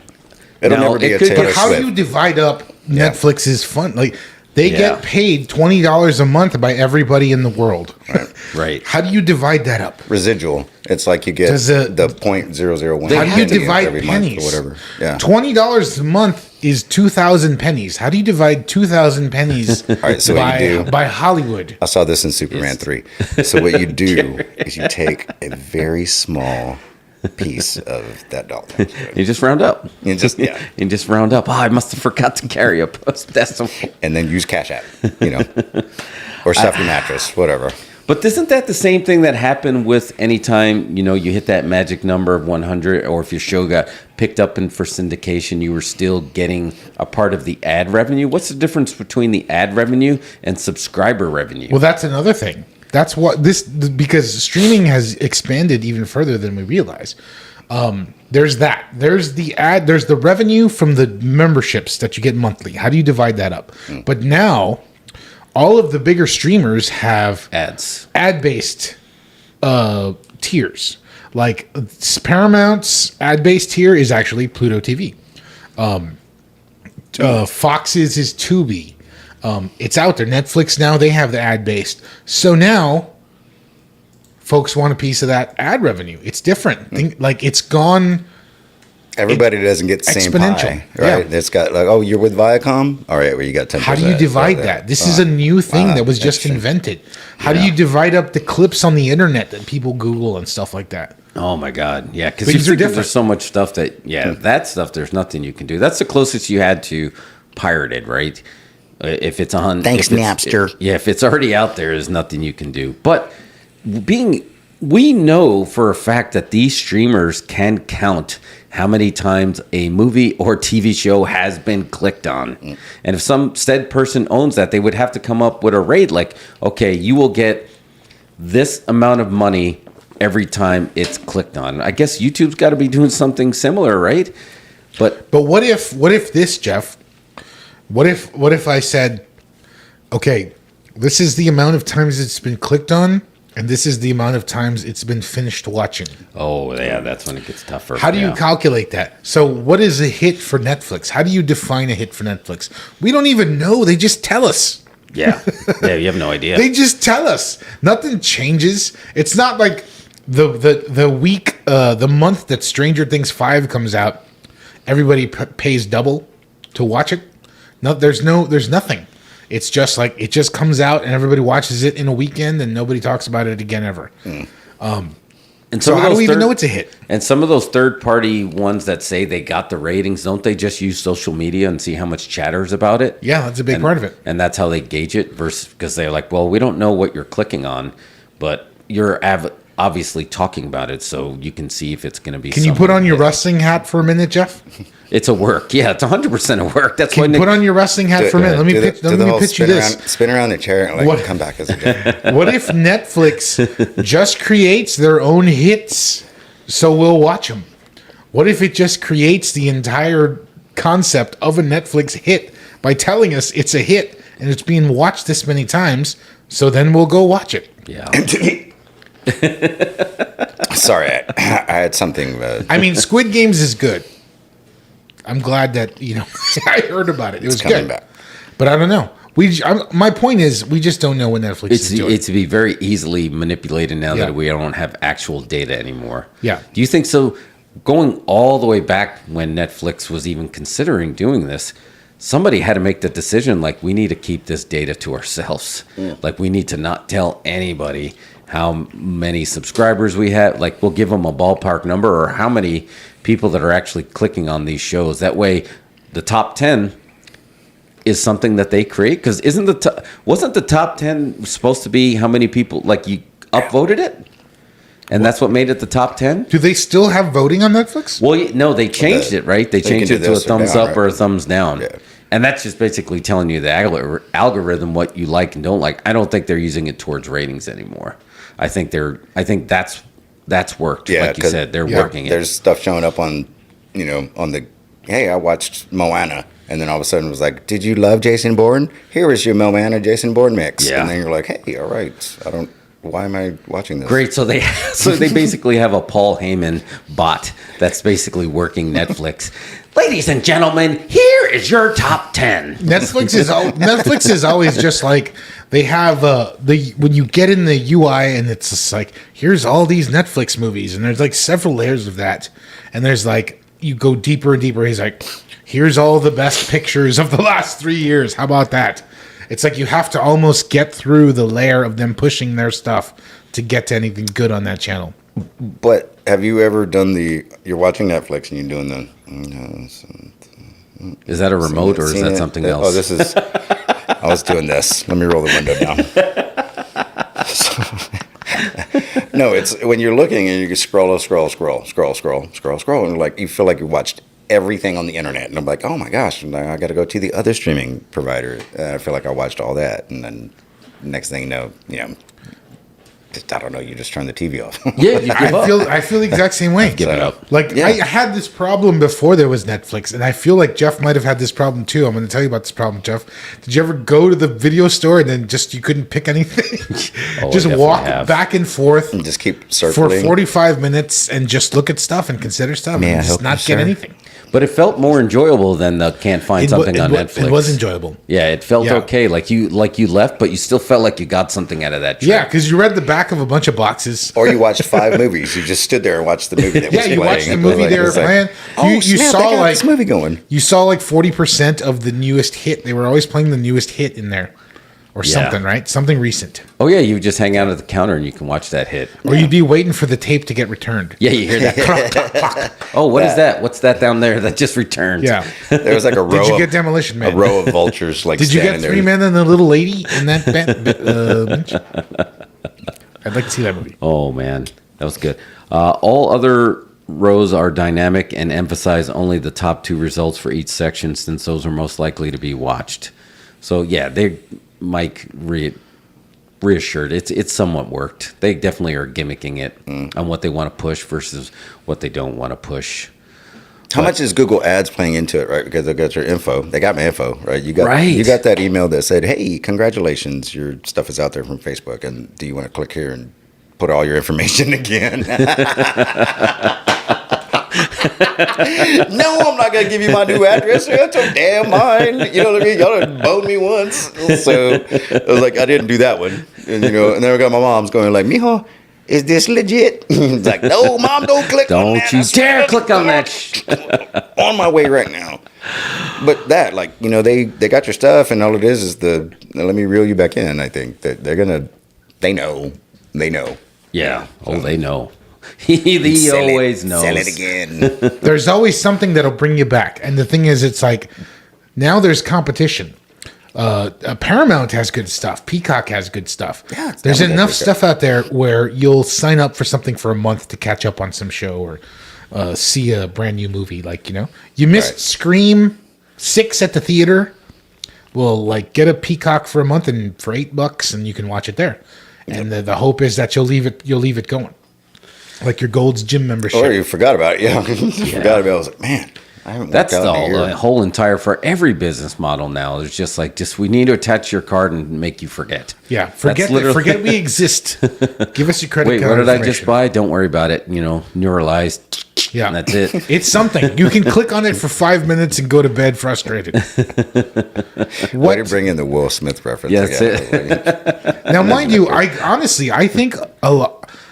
I mean, for a shoot, Netflix is my least favorite streaming channel. I feel like they're lacking. They're the most expensive one. I think they're lacking entertainment value. Same. All these other channels have good stuff. Hulu's great. I like Hulu. Hulu's good. Prime is Paramount's good. It's only like $7, and they've got good shows, and they've got movies from the theater. No. You think there's going to be a big push? I feel like you're seeing rumblings of it, of the whole cancel Netflix. You think that's going to be something that's going to be big?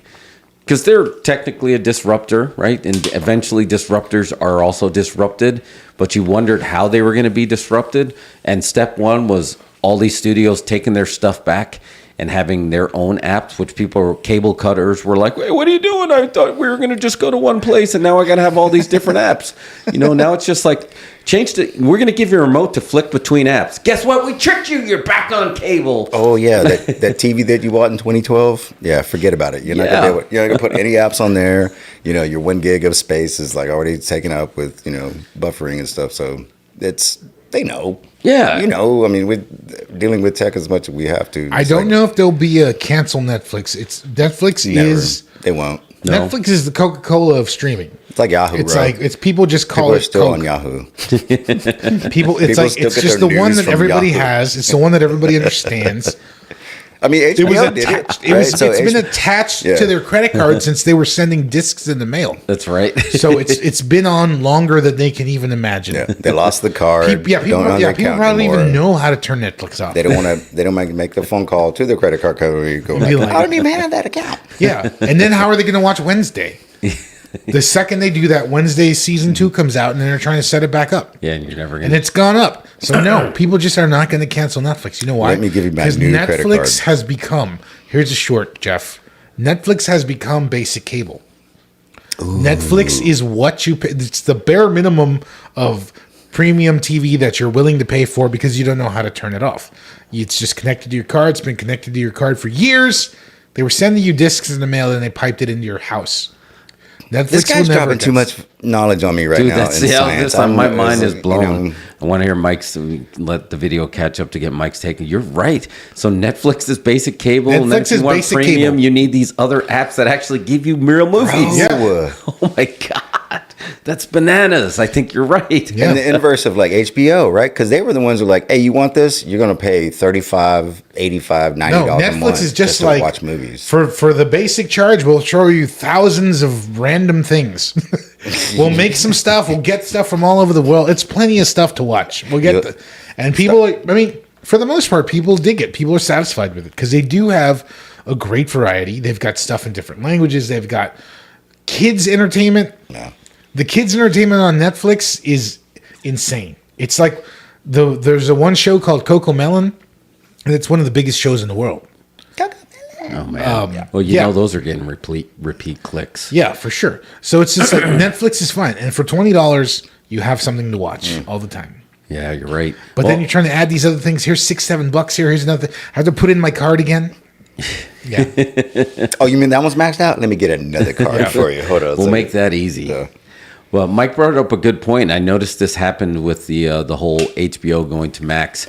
They started taking a lot of their old catalog that people weren't clicking anymore. So now you're seeing, watch Silicon Valley on TBS, or True Blood is going to be on the CW, like that kind of. So you think a lot of these people, these other studios were like, let's dump some of our old stuff that we're not going to use and just put it on Netflix, and Netflix will pay us $20 a month. Totally. They can like license it to other stations to play it. Yeah. And then they start up a ghost company that basically just spins it and just buy this. And the writer gets none of it. Yeah, that's why they're to striking. circle back. The writer still gets. That's what I'm saying. The landscape is so different now. It's changed how things are shown.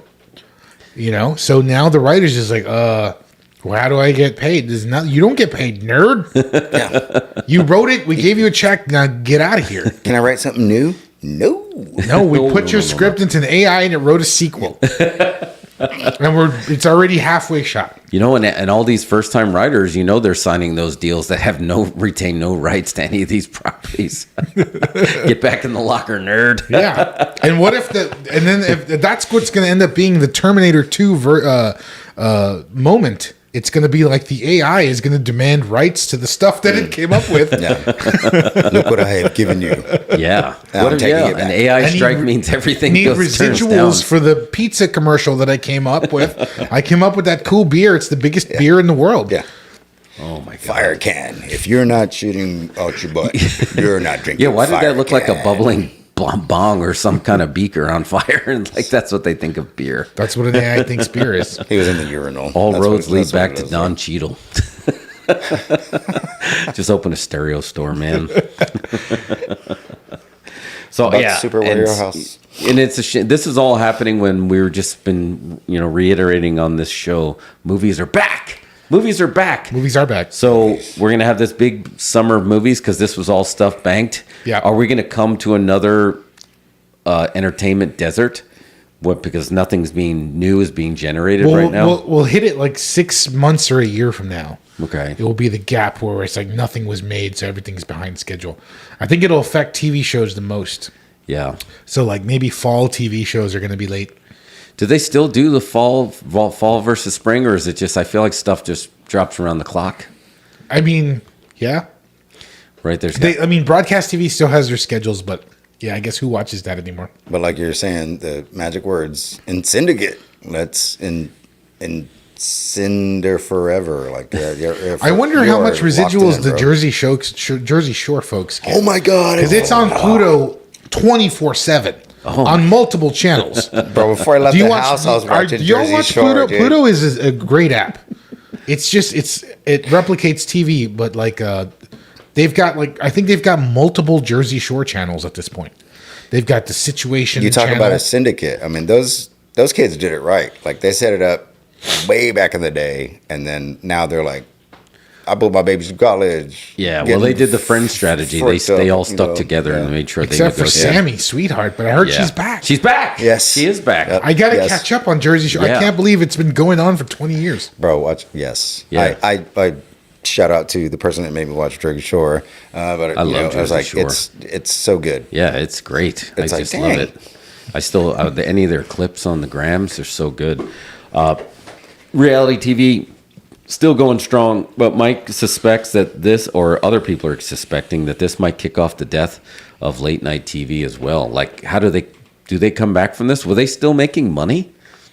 I feel like they realized that it was kind of the landscape was changing, so they probably are making more money by taking their clips and putting them on YouTube than the actual show is driving revenue for a live watch, right? I'm sorry, what was the question? Yeah, no, I don't think late night TV shows are doing, and people just don't like them anymore. Yeah. Going back to they're- the whole night talk shows, right? Who are the people that are actually watching those shows? Like Is older that folks are old watching folks, them. right? Because they don't want to get out of bed. Yeah, laying down in bed is just like, oh, let's make fun of the day's events, but everybody else has made fun of the day's events all day on their phone. Yeah. Yeah, You know that's what I mean? the problem, right? So nobody wants to watch. Nobody cares. They already heard the president jokes. They already heard whatever celebrity jokes. It's just so it's kind of becoming an irrelevant thing. Well, I think this is the perfect time to strike and start doing some experimental stuff. That would be great. You take a late night show and make it look like you can't do that on television for no reason. Isn't this a late night show? This is a late night show. This is late. It's like 4:00 in the morning. Yeah, We've just been like here don't say since I don't 8. know. We're gonna we'll dump red slime on you Oh, instead of green, right? or like a tiny desk concert or something. You know, if you have an artist that you can expose for the for that segment and bring them on Exactly. and be like, hey, do our jingle, kind of like in the show watch Andy Cohen live, right? The guy that was the bartender that said one word the entire time was from the Broken Lizard Boys, and it was really? he was basically pumping the movie Quasi, and he's the one that plays Quasimodo, and he just said one word, dude, and he just stood in the back the whole time and was like, "Here's our bartender," and he like didn't take a drink or nothing. And they just panned to him, here he is, hey, and then they cut back to the panel, and then that's it. And it was like hey, all right, there's your $100,000. I'll see you tomorrow, Man. So, Yeah, again, experimental TV is always fun. That's the kind of stuff that we used to watch on cable access or something. It's like, turn on channel 6. Why? Yeah, he had me at Just cable trust access. me. Trust me, there's going to be some weird That's crap how I learned on to there. read. There was the Stevie Ray Vaughan video, and they used to play videos for it was the early days of MTV, and I don't think they knew what to do with it. So it was literally the bouncing ball, on the word and stuff. And Stevie Ray Vaughan's "I've Gotta Love You, Baby," it's a Pride and Joy comes on, and I'm sitting there watching this video, and it was after wrestling, Of course. right after wrestling, knew what to change to, and then you're sitting there watching this video. It's like, yes, this is the way. I'm learning to read. I love music. What else do you want from me? There's a cooking show that comes out now. What? Yang Can Cook? I'm watching the Yang Can Cook. Martin, So yeah. raw. Rip Martin, yeah. That's so good. Now it's all on YouTube, and it's a little harder to find. But it's out there. But it's just a little harder to find where you just knew it was always one station before. We had to work. What happens if late night shows are replaced by Max Headroom, and it's just now it's hosted by just an AI? I think that would be fine. Honestly, it wouldn't change that much.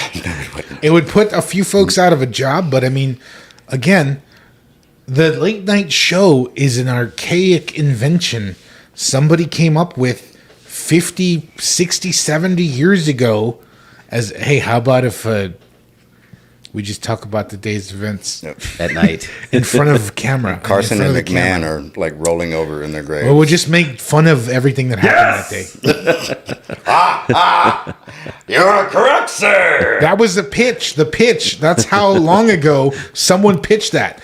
Here's an idea for a show. We just talk about what happened that day. That's pretty early in the creative I process. noticed pretty no much one's suggested out it. there doing Carson impressions anymore. Here's right? this. What do we do after that? Well, how about we have celebrities come on and talk about what they're doing?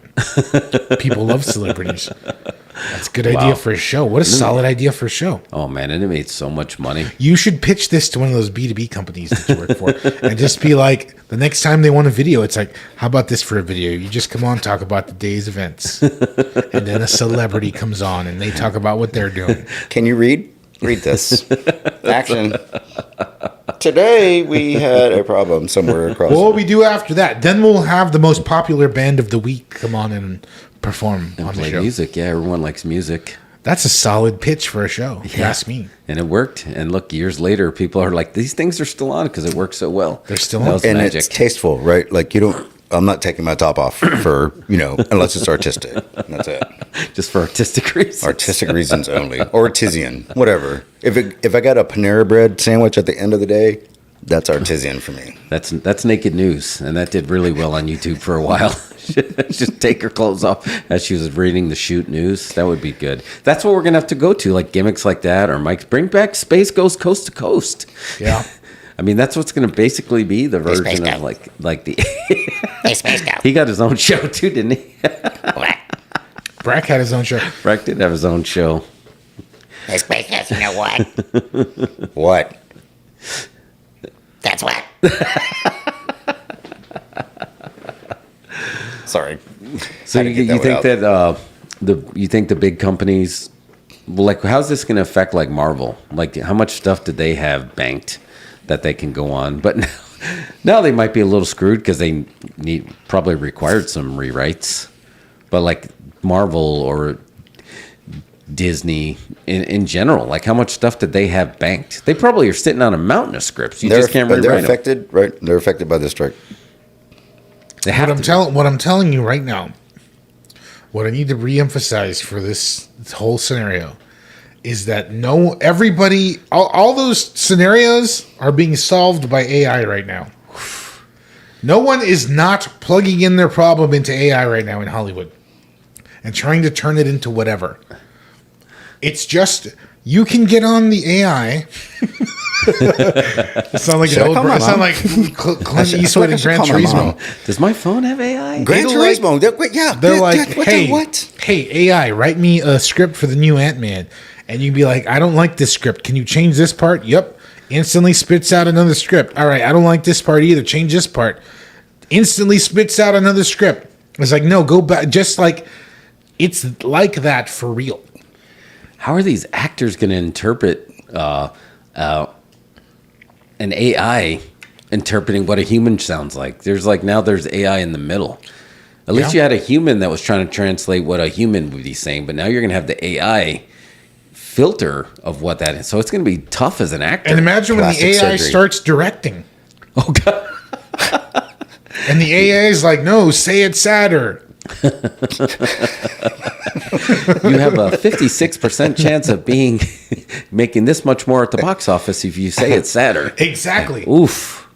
Oh, yeah. These statistics say people love sad movies. They love to come cry at the movies. There's a clip of us putting mayonnaise on your burger. Say it sadder. Say it sadder. This is the only way people will forget about that recent scandal of yours, you know? Do you think Marvel was setting us up for this? Because at the end of She-Hulk, they did a swerve. Surprise, there's not a finale. She's going to crawl out of the screen, and you're going to meet the AI named Kevin that came up with all the Marvel stuff. Like, was Marvel setting us up for that? Because they just completely if you watch that last episode, have you watched that last episode on weed? Because it's a trip. I mean, for me, that just means there is obviously a Marvel AI somewhere. The writers know about it and thought it was so hilarious that they'd make fun of it. It's like, we'll just tell them that's what we're doing and they won't believe us. No, because it's so ridiculous, but it's true. If we all have AI now, all the other folks had it for a year or two. Man. They got that Boo AI. I mean, I yell at my Alexa and my Google way too much, right? Like, that thing should know me by now. And when it doesn't, it's like, please re-enter your information. That's how I know they went like, let me go ahead and scrape your info because, you've been compromised or something. This whole thing is like getting caught between the moon and New York City. I know it's crazy, but it's true. I just can't believe that it's 2023 and this is what we're dealing with. All right, show of hands. Did we go to the moon? Did we go to the moon? I don't even know if the moon's there, bro. I'd say we go there, but is there to go to? That should be a show in itself. You're telling me they put a man in a tin can and shot him into space and he landed on the moon and took a video of it 80 years ago? And then they never went back again. Yeah. I don't know. I think it was real. I don't even know what's real outside of Mr. Passive Aggressive.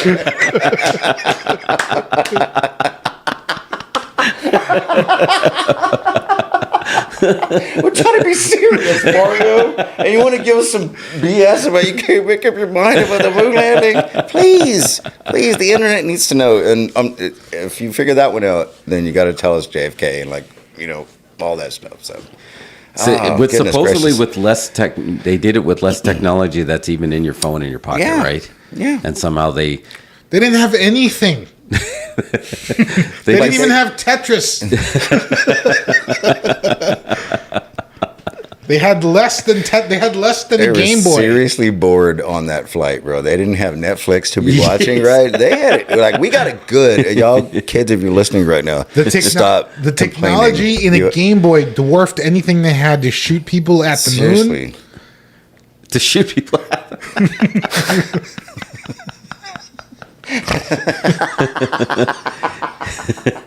Yeah, that'd have been so boring.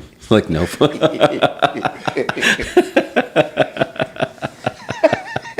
It's a really small chair. I'm just trying to stay in it. Come on, it'll fall over. Oh man! Goodness gracious! You guys want to take a quick break? We'll BRB. Can we do weird beers when we come back? Yeah, that's what I was going to say. Let's do that, and let's do some weird beers. All right, come back for weird beers. We'll be right back. Right after this AI sponsor. Today, the United States is engaged in a gigantic effort to send men to the moon. For this effort, Pillsbury has developed many special foods. Here is the first one to be made available to the public. Space Food Sticks. To meet the demands of a long space flight, Space Food Sticks had to be a compact, nutritious, high-energy food. That's why they make the perfect between-meal energy snack. Energy for hard play. Energy for hard work. Lasting energy to feel alive. If that sounds better than some of the things your family fills up on between meals, you should try Space Food Sticks for good nutrition and lasting energy in a chewy, tasty snack food. Chocolate, caramel, and peanut butter. About 44 calories. At your grocer's next to the instant breakfast section. Space Food Sticks, the energy snack from U.S. Aerospace Research and Pillsbury. It's landed. Ideal's new Astro Base has just landed. Look, the space lock is opening. And here comes the astronaut. He's being lowered from the Astro Base into the remote control scout car. The two space probes are being mounted for launching. The car is scanning the area. And there go the space probes. They're calling them back to the Astro Base. Mission accomplished. Ideal's Astro Base and Colonel Macaulay's space helmet are the greatest way to play outer space.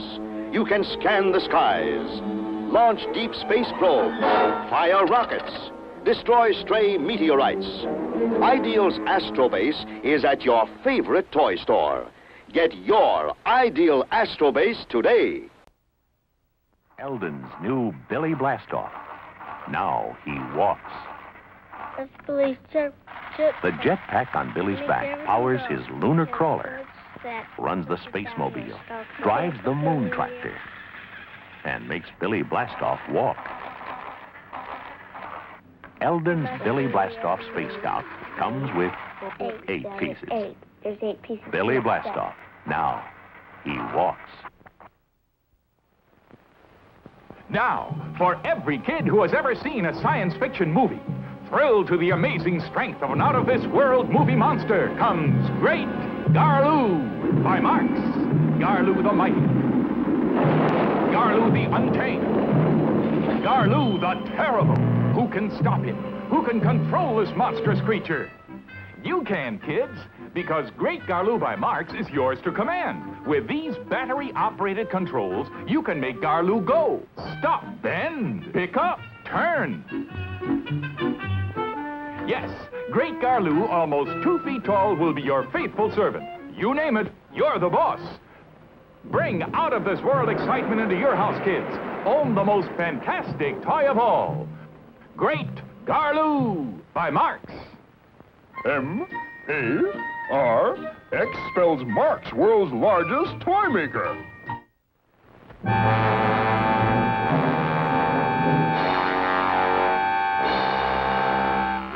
Ideal's Robot Commando is here to help you. He's your one-man army. No enemy can destroy him. He fights off tanks, hurls missiles one after another. Even a squadron of planes can't stop him. Robot Commando fires his secret weapon. He takes orders from no one except you. Forward! Ideal's Robot Commando is battery operated to obey your command. Adjust the control, speak into the microphone. Left! Fire! Ideal's Robot Commando is here to help you. Look for your Robot Commando. He's looking for you. The Zeroids are here. From the planet Zero, the Zeroids. Zirak, the Zeroid commander, frees himself from his own Zeroid capsule. Advance! Zobor, the Zeroid transporter. Change his Zeroid capsule into a Cosmobile for hauling. Zintar, the Zeroid explorer. Change his Zeroid capsule into a lunar sled. Command the Zeroids to defend. Move forward, backward, and transport. Command the Zeroids from Ideal.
you've got a thirst to win. Only one soda gives you that extra oomph you need to be your best. Oomph Cola, packed with ginseng, taurine, and Pop Rocks. With the power of Pop Rocks and Cola combined, your stomach lining will be ripped apart by tiny pockets of carbon dioxide. But not before sweet victory. Oomph Cola and Pop Rocks. The deadly soft drink with a taste that's fantastic. Puking for the last 12 hours. Oof. Okay. That was a great story. Oh, wow. Yeah, we did not tell that story. Yeah, but hey, Ghost is not a sponsor. That's why I said it. That's why I said it during the break. So yeah, they're not a sponsor. They didn't pay us. That's okay. We can say their name. Just don't drink too many energy drinks or caffeinated stuff. You know, everything in moderation. That's just common sense. Yeah. They may not be the ghost with the most. Maybe they are the ghost with the most, with the most caffeine. Yeah. All right. So speaking of drinks, that brings us to our next segment. That is Weird Beers from Primo. Oh, goodness gracious. Mask is pretty fire, though. That is. And it just happens 2 days away from Cinco de Mayo. We still may talk about Nacho Libre if it's a Cinco de Mayo movie. But yeah, we're actually going to talk about this. If you go to the close-up cam Gimmick, we have a Primo beer. Do we want to throw his sting? Ooh. There we go. Wait, hold on. This is Grisette blend number 7 from Side Project Brewing. It's a farmhouse ale, and it is it's 4% ABV. That's right. All right. And look, it just happens to have Darcy, the male girl's face right next. Could you please move your thumb? Boom, boom, boom, boom, boom. There she goes. I had to do that because that close-up awkwardness. But anyway, yeah, let's pop this top. I don't know if we're going to get the normal pop that we normally get. That's as sexy as this show gets, guys. I'm telling you right now. That's it. Just hold it at an angle, man. And then he goes back to it. Put it right under the microphone. Right, hold it at an angle. All right, so put it like this, right? This? Yeah. Jeffrey, right here. Exactly smart. There it is. All right. All right, here we go. Hold on 1 second. Okay, Jeff, now stand Tell up. me when you're going to do it. Oh, I got to get the gimmick Do it, lined Jeff. up. Give me a countdown. Give me a zoom in and a slow. Give me a countdown. To what 0.75, Okay. please? Okay. 5, 4. Oh, gosh. 3. Nervous. ASMR. 2. I can't get it. Okay. And take it. Yeah. And we'll be right back. Jeffrey.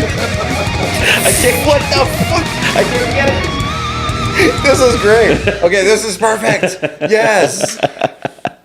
All right, we can come. There we go. We're back. Oh, man. So I'm doing the woodpecker thing here, where eventually we'll get it. Can't say woodpecker. Oh wait, it's because it's a twist top. Are you ishing me right now, Jeffrey? All right, here we go. Now, this one's got a little bit more toofs. All right, now we're ready. Hey, Jeff. Yes. Jeff. Yes. Do you know why there's only 239 beers in an Irish stool? Why is that? Because if you put one more, that'd be too farty. Now open that bottle, boy. Here we go. 5, remember 4, your training. 3, 2, 1. There it goes. Holy shit. Oh to be fair, these are craft beers, so we don't know how they open. Beers, yeah. We don't really know how they function or how the tops are connected Let me to the feel. bottom. Let me give it the old reach around. Yes, that is a smooth. So that is not a twist top. Anyway, so we have these not Starbucks cups that we're going to use. These are actually the Starbucks from the movie Idiocracy. So it's a completely different Starbucks. You go there for a completely different reason. And that's where we got these Commensive cups here. You so like money and sex. What is it called again? What is this beer called again? It's called Grisette blend number 7. Farmhouse Ale. 4%, so it's not... Primo's usually packing. It's like he's usually double digits on the ABV, but today. So let's give it a good pour. A really good one. Wait, move to the right a little bit. Okay, there it is. Yep. Okay, so if you see this, it looks pretty clear. It's so clear. Yeah. It's so clear you can't even see it. It's a light brew. Yeah, it is a light brew. Yeah, so but we need to get Primo back on here. We need to get him back on. He wants to come back on, but he's busy. He's busy. He's deep in the beer trade. So this has a peach U to it. A peach ute? No, a peach U. So I don't know what's actually it's packing in here, but it's definitely got a little bit of a peach coloring to it. It looks delicious. Yeah, I'm going to slip into intern mode and then bring you guys a brew. So here we go. This is blend number 7. Wait, do it. I don't have intern music. Where did the intern music go? It's the interns. They bring you stuff in a cup. Yeah. Thank you, intern. There we go. Go sit down. It kind of, now I feel like I handed the doctor a sample. Hey, that's still frothy. Yes. Wait, why is this cup empty? Last night. Are you sure? All right. Yes. Here we go. Very good. Grisette, number 7, Farmhouse Ale. Cheers, fellas. Smells like champagne. It has a champagne look to it. It tastes like champagne. Oh, wow. So there's definitely some fruit flavoring that's going on in here. Yes, I'm getting some notes. You're getting notes, right? But it's like, is that guava notes?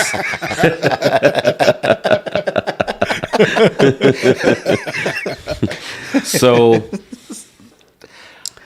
Grisette is inspired by the soft session beers of Belgium. Oh, it's a session. Yeah, the blonde color notes of... There we go. Yeah, there we go. Right. The notes of floral European hops and delicate dry finish create a complex yet very approachable beer. This farmhouse table beer was aged in wine barrels with Brettanomyces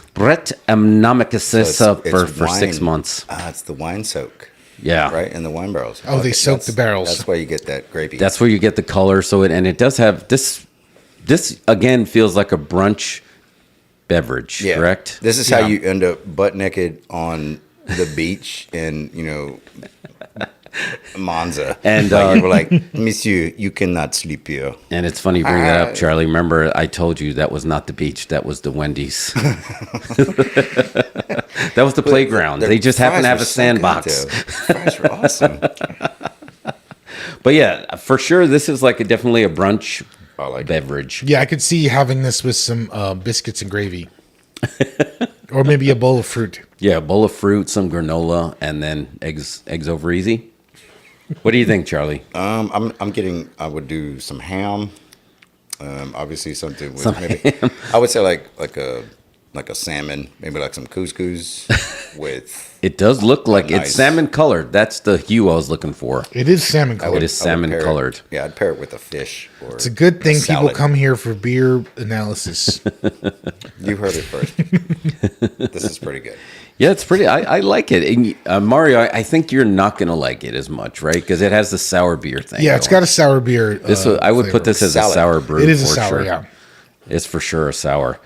And there's still a ton left in this bottle. FYI. I mean, I'll have some more. But I'll drink it. Yeah. But I mean, I'm just saying. I'll drink it. Yeah. Cap cut. Jeff on the floor. Jeff, you good? What are you doing? Show the bottle again. So that way we make sure and put it over. Yeah. Because, I mean, it's good. Hold it up in front of what's her name. Pull it towards you a little bit. There you go. That's better. Yeah, right there. Hold it there. No, wait. Right there. Right there. Yeah. Right there. That's the shot. That is the shot. Fantastic. Actually, you know what? It looks like it's what your hand. are those? So if you set the bottle down and then move your hand out of the way and make it look like the bottle is the purple thing. Yeah, I can never work this gimmick. And thank God that late night TV shows are going away because then I won't feel bad about a job I can't do. Well, I never made it. But they went away before it was my chance. Because I literally went back and watched, and some of them reach over the desk, some of them do it, and I can just never pull it off like Letterman could. If it was a CD or an album, it was like, you can get their latest CD right here. If you want to see this Journey, check them out. But then again, they rehearse that 5 times, and usually 10 minutes before we're doing pre-production, on the car ride over here. So we don't get to practice it. So they plan it all. I got things on autofocus. Just put it somewhere. Just hold it still. Yeah, no. The new age of ChatGPT. All right. Oh yeah, live cameramen also do help too. Absolutely. Oh shoot, are AI going to take over cameramen too? How would they do that? No, they need a body there to move, autofocus physically move the camera. AI technically, right? Although you can probably do RoboCams pretty easy by this point. Oh man. Yeah, that's not. What jobs are safe? What jobs are safe from AI? Spy? No, I guess not even spy, right? Those are done. But yeah, they're that. An AI could be a spy. I mean, we know the oldest profession in the world AI is not spy. safe, right? What? AI spy.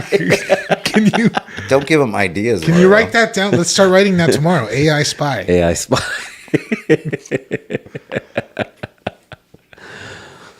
I still think that there's just going to be something missing, especially around horror and comedy. Like the AI comedy is probably funny by accident, but like maybe AI horror could be terrifying though. I don't know. They should have someone should ask an AI to do a horror movie. They keep asking it to do commercials. Why not ask it to do a sequel to Hereditary? What's on your phone there, Chuckles? AI spy something green on his phone. Let's see. That would be. Oh, what is that? That's a trip. Oh, put it over your face. That's anonymous. Oh, now it's just a Black Mirror. Oh, Black Mirror 2. Nice segue. Yeah, did you see that trailer? Yes. Looks fantastic. Love it. I mean, speaking of AI, like, this thing right here, right? So for an unrelated event, I was just like, hey, he would be a great person to be a speaker at an event. And he ranges between 100K to 300K if you want Charlie Brooker to come talk about how AI is going to eat our brains. Should we book him? I mean, we can start our Patreon now. You're going to do a Patreon exclusive after this. So. 100, 300K, what, like miles you're going to run to get this guy to like come to your house? He is from London. So yeah, there's definitely some miles there. Chat. But that show is so good. We talked about the trailer a little bit last week. I mean, and I think it's going to banger after banger after banger in dictionary.com is just Black Mirror. You can't say banger without that first episode, man. Phrasing. Yikes. Yeah, oh, man, yes. Oh, my God. And I seriously had a moment where I was like, do I want to watch the next episode? Yeah, I do. I was like, oh, next. I remember that first I remember a lot of people recommending that show, told you, do not start with season 1, episode 1. Watch the other ones and go back to that one. What show are you talking about? Black Mirror. Black Mirror. Oh, right. Yeah. That one is What is season 1, episode 1? Which episode is the that? online, what would you call it, Charlie? The blackmailing of royalty to have sessions with a pig because of online bullying, basically. And then it's like I really questioned me eating swine ever again. I was like, you know what? I love bacon. I love me some hams. This show is not going to change anything. Yeah. I will watch the next one while eating a piece of ham. But it was just good to if you would have watched that first show, you would have had no idea that this show was about the terrors of technology. Yeah. You would have just thought this is a crazy blackmailing event. It doesn't show you the phone, and that's like, hey, what's what we're focusing on, and all of a sudden the next one goes into here's why we did it, and then you will keep watching. I mean, think about this: the Twilight Zone was the 50s and the 60s, and we're like, any day now, there's going to be a bunch of weird stuff like that that's going to happen based on that show. The stuff that's happening on Black Mirror happened like 3 years ago already, like in real life. It happened yesterday. Yeah. Right? It's like, that is literally ripped from the headlines. Yeah. Mario, what it does also is that like what you're viewing, it's recording everything. So if something happens, they can reflect back on the phone and go like, oh, but you said it was this. Yeah. Oh, DVR Eyes. I don't remember the actual name of the episode, but I call it DVR Eyes. Yeah. And that one actually, that was one of the actors and studios started optioning just stories alone to try to make them into full-length feature films. And Robert Downey Jr. actually is optioned DVR Eyes. Because that one really stuck with you. Who doesn't love RDJ, man? And then getting into the whole... The internet's being currently memorized by AI, right? Or already has been memorized 10 times over. I think they already memorized it. Yeah, 10 times over. So now if you are on the internet like us, you do have the ability to build some kind of voice and profile. So remember when you could pay for this service that you can still speak to your loved one because they just inserted your loved one's personality into AI. Remember that episode? Whew. And then, of course, it just increased and increased and increased. And like, hey, FYI, we got this thing called Real Doll, and we'll take that and we'll insert that personality into Real Doll. And wow. Hi, I'm Megan. Oh, what? No. Yeah.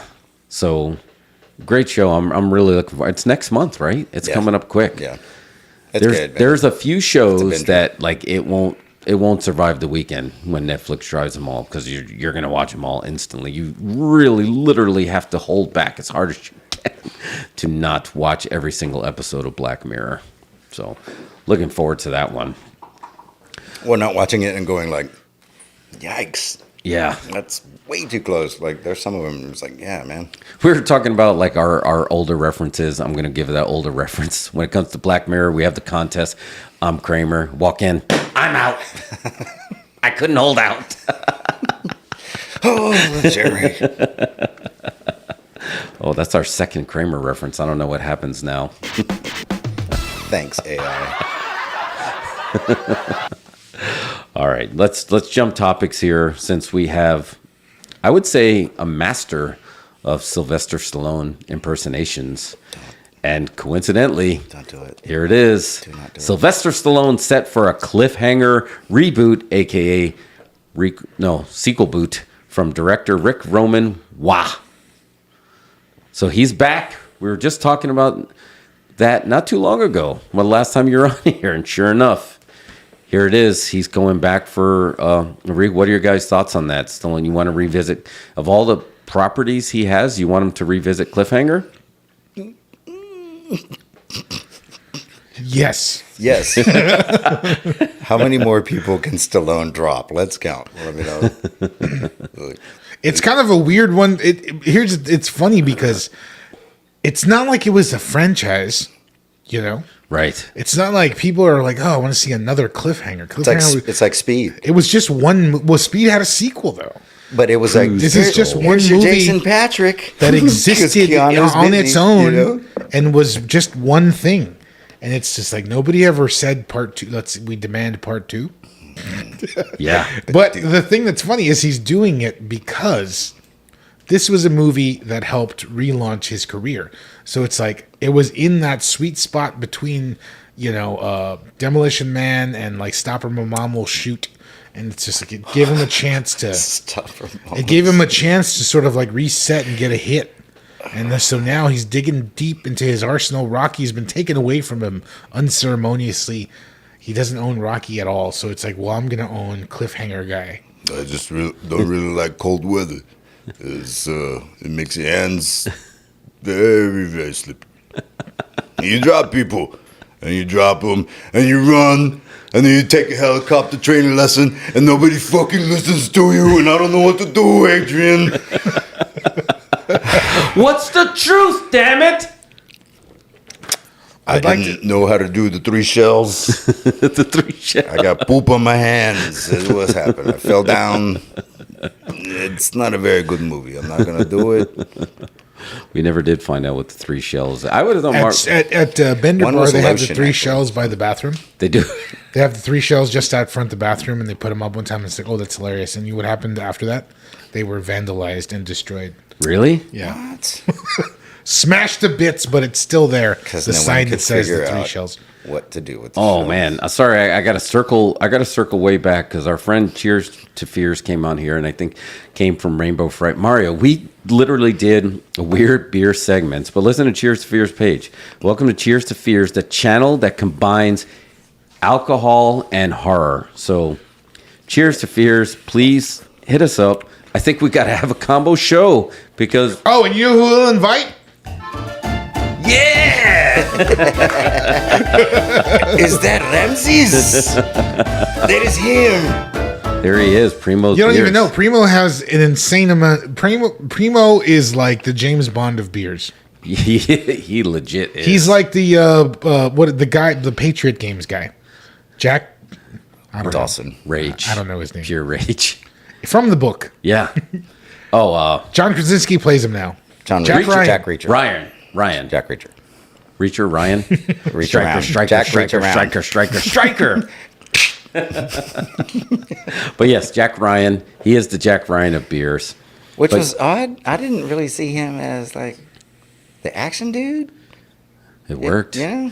They said the same thing about Bruce Willis in Die Hard, and now welcome to the party, pal. Yeah. No, but John Krasinski, I really don't see him as an action dude. That's why he's not going to be Mr. Fantastic. Like I've seen. I don't believe him. He's not believable as like smart.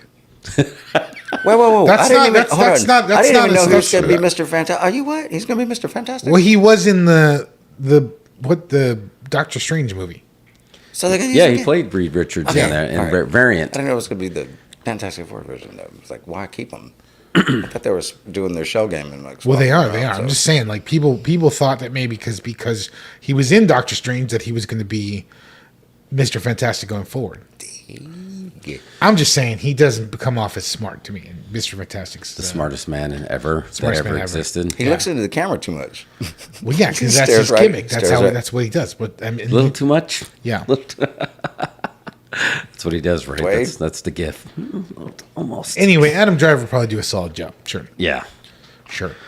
But yeah, anyway, I forgot. Oh yeah. Anyway, go check out Cheers for Fears because their last video. Oh yeah, we'll do a weird beer segment sometime. Cheers for Fears. Yeah, Can Megan call into the Incredible Tron 3000? Yeah, we'll get that going and we'll get Primo in there. That'd be nice. That'd be a good gimmick. This place is high tech, man. If you only knew. You don't even know.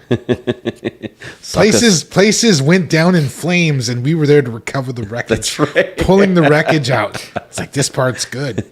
Literally looking like a scene like out of Shaun of the Dead with like gear under our arms. Yeah. And it's just like, they didn't understand the value of the wreckage. Yeah. Anyway, that's a whole other podcast. And that's why we say Sylvester Stallone should do Cliffhanger. Thank you. This has been a successful segment. After listening to you, it's like a therapy session. But yeah, there's really not much more to say. No details of the plot have been divulged other than Stallone will reprise his role as Ranger Gabriel Gabe Walker from the original film, directed by Rennie Harlan. It was a TriStar picture, premiered at Cannes, and grossed over $255 million worldwide. John Lithgow was solid in that movie. Oh, yeah. We were talking about his heel turns. That was one of his heel turns. I think of the scene, that is the first time, and this was before CrossFit, when he did the hop onto the rock and did like a pull-up and then caught himself. That's what I always think of, that like one of the craziest feats of strength that I've ever seen in a film.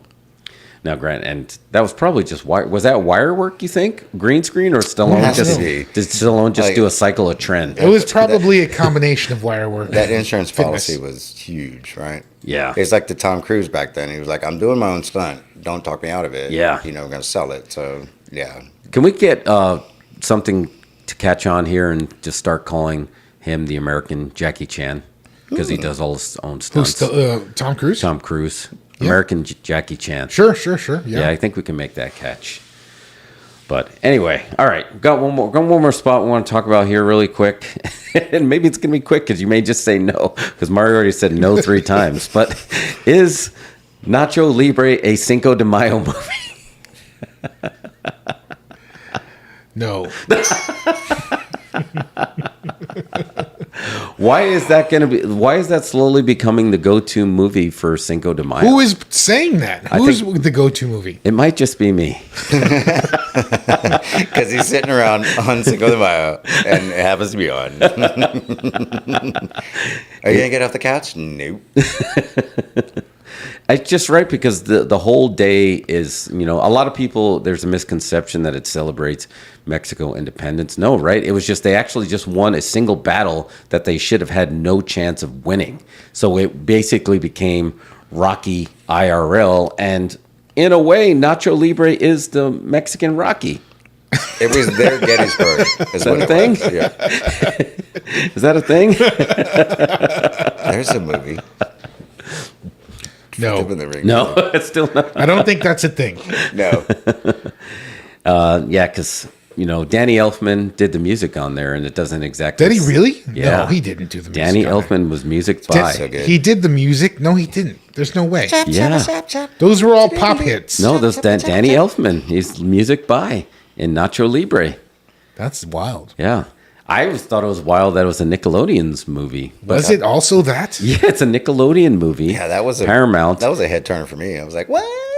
And that was their follow-up, right, when everybody was just raving over Napoleon Dynamite, which Mario, I think, has a little bit of heat with. I don't have heat with Napoleon Dynamite. I think it's fine. Oh, no, we just didn't want to go because it was just the actors, not the director. Right. I didn't want to go to that screening because I was like, I don't want to hear from the actors. I want to hear from the director. That's a good point. I mean, the director is going to give you a little bit more of a deep cut on there. What happened to those directors? The brothers, right? They're working out. They're still working? Yeah, they're still working out there. I think they have something else coming out big. Jared and Jerusa. Napoleon Dynamite 2. So they had Napoleon Dynamite, Nacho Libre, Gentlemen Broncos. I feel like that was like their number 3, and then you didn't hear anything. But you're right. They did Don Vereden, Masterminds, 95 Senses, Theme from Unicorn, and then an untitled Minecraft film in 2025. That's what it is. They're doing Minecraft. They're doing Minecraft. Yeah. So Napoleon Dynamite guy is doing Minecraft. Wow. Seems so on the money, and I'm going to have to explain it to you off camera. Oh my God. That's a little terrifying. Well, it's not terrifying. It sounds perfect to me. But no, remember we did a spot of just like Minecraft. We need more than one Minecraft. Everyone's got to make their own Minecraft movie, just like in Minecraft. Maybe. But I think this is a great first entry. Yeah. Are they going to book Napoleon's back in there? John Heder, is that his name? John Heder. Yeah. Why not? Put him in. I think he can come back from there. Get Uncle Rico, get the aunt, get everybody in. They're Uncle all Rico, alive, right? Yeah, they're all. Oh yeah, Uncle Rico was got a deal with the NFL. Get Pedro in it. He's not busy. Pedro's got to still. He could play a Minecraft. Why not? He's probably president. Can you play? He can play a Minecraft. John Grease is Uncle Rico. He's a local guy, right? We see him around town. He gets some work. Yeah, he's always at the local film festival stuff here. And he got that sweet NFL deal where Uncle Rico got drafted into the NFL. I didn't see that. That's a pretty good deal. So yeah, that was a really good deal. And then Tina Majorino, she was the little girl in Waterworld, and then all of a sudden, boom, she's in Napoleon Dynamite. Oh yeah, well she did. She was great in that. She was also in Big Love. Yes. On HBO. Yeah. Yep, she was in Big Love. That's right. So I mean, folks did all right off of Napoleon Dynamite, except for Napoleon. He didn't do it. He did like one movie with Will Ferrell, and his career was over. Yeah, he did do that one with the ice. It's too iconic. If you're Napoleon Dynamite, you can't play something else. Yeah. Oh yeah, no, he's definitely an icon. There was some romantic comedy that he did also. He's iconic. Where he was a bookstore salesperson or something. So that had to be on the Hallmark Network. And I think Mark Ruffalo was in it. Oh, snap, dude. I'm not kidding right now. Here's my pitch. Napoleon Dynamite sells books. All right. No, it's actually Reese, what's her name? She was just stabbed. Who got stabbed? Reese, what's her name? Was it by Horseshack? Reese Witherspoon? No, with a knife. Somebody used Reese Witherspoon as a weapon? No, I think it's Mark Ruffalo, Reese Witherspoon, and we need the AI. He dies, and then she like lives in his apartment, and then finds out from John Heder, who's the salesperson. Am I wrong here? Am I wrong? You can tell me I'm wrong. No, we're just going to the Google movie. Just Like Heaven. There it is. Just Like Heaven. You are correct. 2005 American romantic comedy. To win anything? Directed also by Mark Walters. So yep, you called it 2005. Around with the man, then and that was right around. That was right around Napoleon Dynamite's steam. I think when people go back to the 90s are having a moment right now. We talked about that last week. When people go back to the aughts, the 2000s, Napoleon Dynamite's going to be one of those figures. It's probably the biggest movie of the aughts. Yeah. Can you name a bigger aught movie? No. Nope. It's not.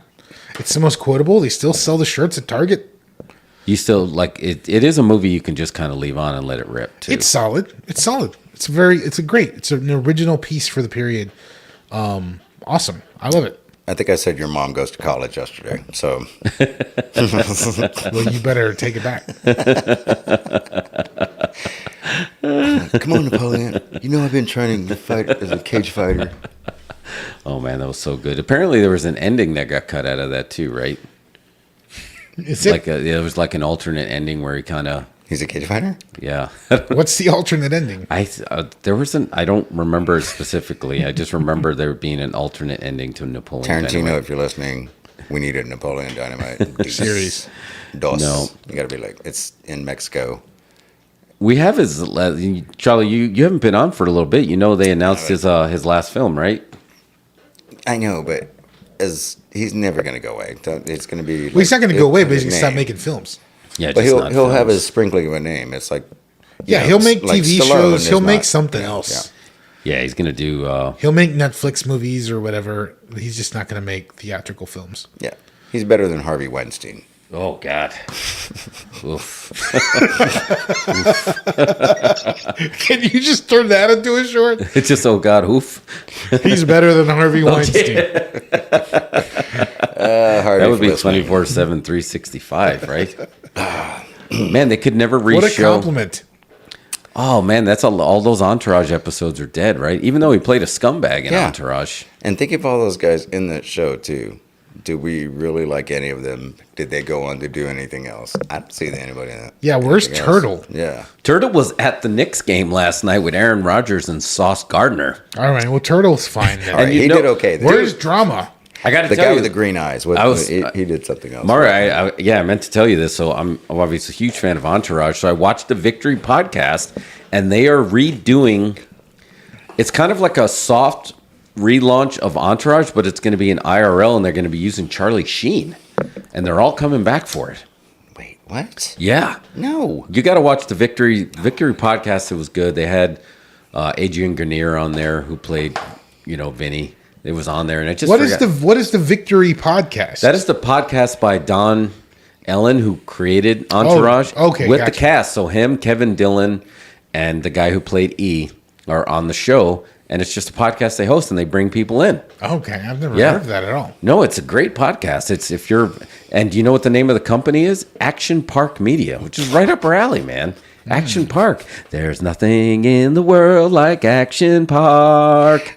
Another one I just finished recently. What's that? Like there's a documentary about Action Park and how long it was open. Well, Johnny Knoxville did an Action Park spoof, right? Yeah, they ruined that. That was bad because the real footage is insane, bro. Yeah, it was. And again, that slide that decapitated people.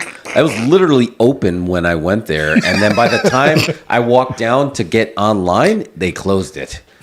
So I could. The person got their head cut off while you were there. I literally could have been sitting here with no head right now. Are you serious? Yeah, bro. It was open. And that whole thing about that water enema, because they actually moved the slide, that's 100% shoot. Everybody would literally get off the slide and run to the bathroom as fast as they can, because you literally get an enema by the time you get off the slide. That's a shoot, dude. Bacteria or something too, because they're using the water from because they were using mountain the river spring water, there. dude. So it's a freaking ride the doo-doo enema. Oh my God! While you're on Audible, get the Action Park book by his son, who basically, this guy is like, if Walt Disney had a baby with Vince McMahon, that is the founder of Action Park. All the stuff he would try. Yeah. And people were getting electrocuted. I mean, it was crazy. Yeah, the documentary was pretty good, dude. And I remember that was the craziest wave pool I've ever been in. They had to paint the bottom because they used the spring water, so they couldn't see when people drowned. So they had to paint it, and I remember, they did not make us go to the bottom. Is that a floater? What is that right there? What's going on? Yeah, dude, that was a shoot. What color is the opposite of a dead body? Is it chroma key green? Wear dark colors. Unseeable. And I remember the lifeguard letting me dive in. I'm like, hey, I want to see how you make the waves. So I literally drove, and there was a cage, and I'm like, I wonder if I can get into this cage. I was literally seconds away, probably getting sucked in and spat out like a horror movie. I got to find you the book, bro. Action Park. Okay. Action Park, the horror movie. It's it is a horror movie, but the book. That Johnny Knoxville thing was the documentary you're talking about, the world's most dangerous water park. That was good, and the book by his son is really good, because that gets deep of how he made money, and then it gets they had a scandal where people were trying to dump nuclear dirt around the park, and they're like, should we do it to make money? They were doing what? Nuclear dirt. Yeah, look it up. Science. Nuclear dirt. Are you saying nuclear? Nuclear dirt? Nuclear dirt. Yeah. Nuclear dirt. Dude, I'm doing no justice to the book, but it's actually just called Action Park Fast Times, Wild Rides, and the Untold Story of America's Most Dangerous Amusement Park. Wow. Okay. Yeah, that's a great Audible listen to. If you want to, because the guy's got a little bit of like a. You feel like you're watching The Christmas Story for the world's most dangerous water park. You shut your eye out and cut your head off. But it'll make more sense when I bring you guys some more of this beer. Hang on, I'll be right over. Yes. I'm wearing pants, so we're good. It's not unusual to be loved by anyone. Oh, it's not unusual to be loved by anyone. It's good. When I drink this beer. This is actually pretty good. I feel like. whose shot? I'm in your shot. Yeah, either a fish or a chicken. It's all right. Nobody's watching by this point. That's what I was served. They're just getting to see how the magic is made. This is how the sausage gets made. People have to get out of their seats to pour things into cups. Sausage? It's scientific. It's educational. Oops. All right, so a little more session. That was an excellent spot, by the way, Jeff. Yeah, it worked out. Thank you for bringing very that eloquent, buddy. So the verdict is no. It is not. It's not a Cinco de Mayo movie. Not gonna happen. Oh, I thought we were talking about Action Park. Oh yeah, Action Park is green light. That one. Yes, that one is green lit. As green as you can get it. Tarantino, if you're listening, do an Action Park movie. Please. So we have a running list here, Charlie, just so you know, of things that we're going to turn into horror movies. So far we have E.T. the sequel. E.T. is a horror movie. We have Alf. Alf is also coming back as a horror movie. Now we will add Welcome Back, Kotter as like a dark, gritty high school horror movie, and now we'll add Action Park as a horror movie. Who do you think owns the rights to Welcome Back, Kotter? Oh man! If we could just get rights to the song, let's open up our pro IMDb. Yeah, and maybe we could convince them. You know, they're doing like the Winnie the Pooh horror. They're doing the Grinch horror. They did the Banana Splits horror. Yeah. What about Welcome Back, Kotter as a horror? You can probably get Travolta to come back for it now too, right? For sure. Oh, ABC still owns it. All right. Wow. ABC still. That's Disney. I mean, Disney. They don't have any writers at the moment, so maybe we could like. That's Dick Clark. Just that's pitch. Dick Clark going. Since there's no writers, do you think we could just pitch them? I mean, I'm all for unionization, but like, who's going to write the Welcome Back, Kotter movie? I think we're about to see a bunch of new shows because there's going to be some like, you know what? I can do whatever I want with this character, right? And then move them over here because it's. I mean, I don't know. I mean, like. That's how you burn the broken company, though. Also, it was like, oh, you're not doing so well. You're not doing so well. You're not so. Let's go ahead and phase you out. You know. Welcome Back, Kotter, and Kotter is the killer. Oh, who is Kotter anyway? Is it the teacher? He was the teacher. Oh, yeah, perfect. Teacher's the killer. That's great. Yeah. Gabe Kaplan. Welcome Back, Kotter, and the teacher is the slasher. Gabe Kaplan. Yeah. Gabe Kaplan. Gabe Kaplan. He's killing Travolta and Epstein. Juan Epstein. Dude, I think this is good. Horseshack. Maybe we should go ahead and email ABC. Yeah, I think, and it is in the zeitgeist. Like Mike said, the Welcome Back Kotter theme was in Ant-Man. So we've come full circle. They own it. 4 times perfect. now. 4. I know. Count them. Keep coming 4 back to times. That's perfect. Oh man. Oh my gosh. And then we'll save the Home Alone horror for our Christmas special because that's got to happen too, right? But yeah, I've still again, if just the clothing alone, we talked about this before, right? That was a pretty popular spot we did. How 70s horror is just scarier than all the rest, just because of the decade, like whether it was the garb or how everybody was. You had to Welcome show Back the knife Kotter going falls into in. that, right? It Yeah, was 75 through 79. I mean, that's like prime time 70s horror. 80s haven't taken over yet, right? I think that could be really terrifying. And didn't that have the same guy? Now we're going really deep. People are going to be, you're going to have to Google machine this because this is old, because I'm trying to pull out stuff and watching TV when I shouldn't have been watching TV. The Jump the Shark guy who came and replaced Richie Cunningham, I feel like he also showed up as a new sweat hog when John Travolta left. Is that for real? I mean, it makes sense. Yeah. It's like casting Margot Robbie in Fantastic Four. So go Another with the full safe circle. bets. Holy crabs. So, and I know he looks like the guy No, it was the same guy who played Jefferson Darcy in Married with Children, who actually is on Shrinking, which is on Apple Plus. And all of a sudden it just hit me. I was like, that's Ted McGinley. Nerds! I was like, wow, I can't believe he's on there. What's Ted McGinley on Welcome Back Kotter? Can we ask the AI that? What studio was that? ABC. Okay, look, for the next show, I'm going to hook up the Chat GPT to the Incredible Tron 3000. So oh, no. It could mean the end of humanity, but hey guys, it was nice. We'll be able to ask it questions until we're blown up. All right, I got to read you guys the spot. So it is from ETV. 5 fun facts about Ted McGinley, who is known as the sitcom killer. So he was on there. He was the killer of TV shows. Some dub him as the sitcom killer. We argue, he's the handsome actor, accepts and even somewhat relishes in his reputation. Happy Days, The Love Boat, Dynasty, Married with Children, all wedge McGinley's smiling personality. Yeah, he was in The Love Boat too. And he was always torturing those damn nerds. And he was torturing those. Well, let's get those nerds. He couldn't hold a candle to Isaac, brother. Or a cocktail, like, he wasn't on the leader deck. You just got your asses whipped by a bunch of goddamn nerds. Nerds! So what did you say? Okay, so what did you say? There's a Revenge of the Nerds reunion coming up. Yeah, that's coming on the Greater Austin Comic Con. It's going to be at the Greater Austin Comic Con. Who's going to be? Is Booger going to be there? Booger is going to be there. What about Lamar Luttrell? I don't know if Lamar's going to be there, but David Carradine. No, it's the other. It's Little Carradine. Will Ogre be there? Oh man, I hope so. Luttrell Lamar. You got it. That would be great. What's his name? We just our Bloodsport friend. Was just I don't know. Can we get Lambda t-shirts? Like we can run around like wear those shirts all day. I totally nobody would know. Nobody would be like, "Hey, I would totally play Lambda." Will Anthony Edwards be there? He's dead. He died in Top Gun. You said Richard Carradine is going to be there? Yeah, Carradine and Curtis Armstrong are confirmed. Oh, that's not. Oh man. Okay, maybe. Let's see. Of the Lewis nerds. And Booger, maybe. Can we get David Carradine? He died.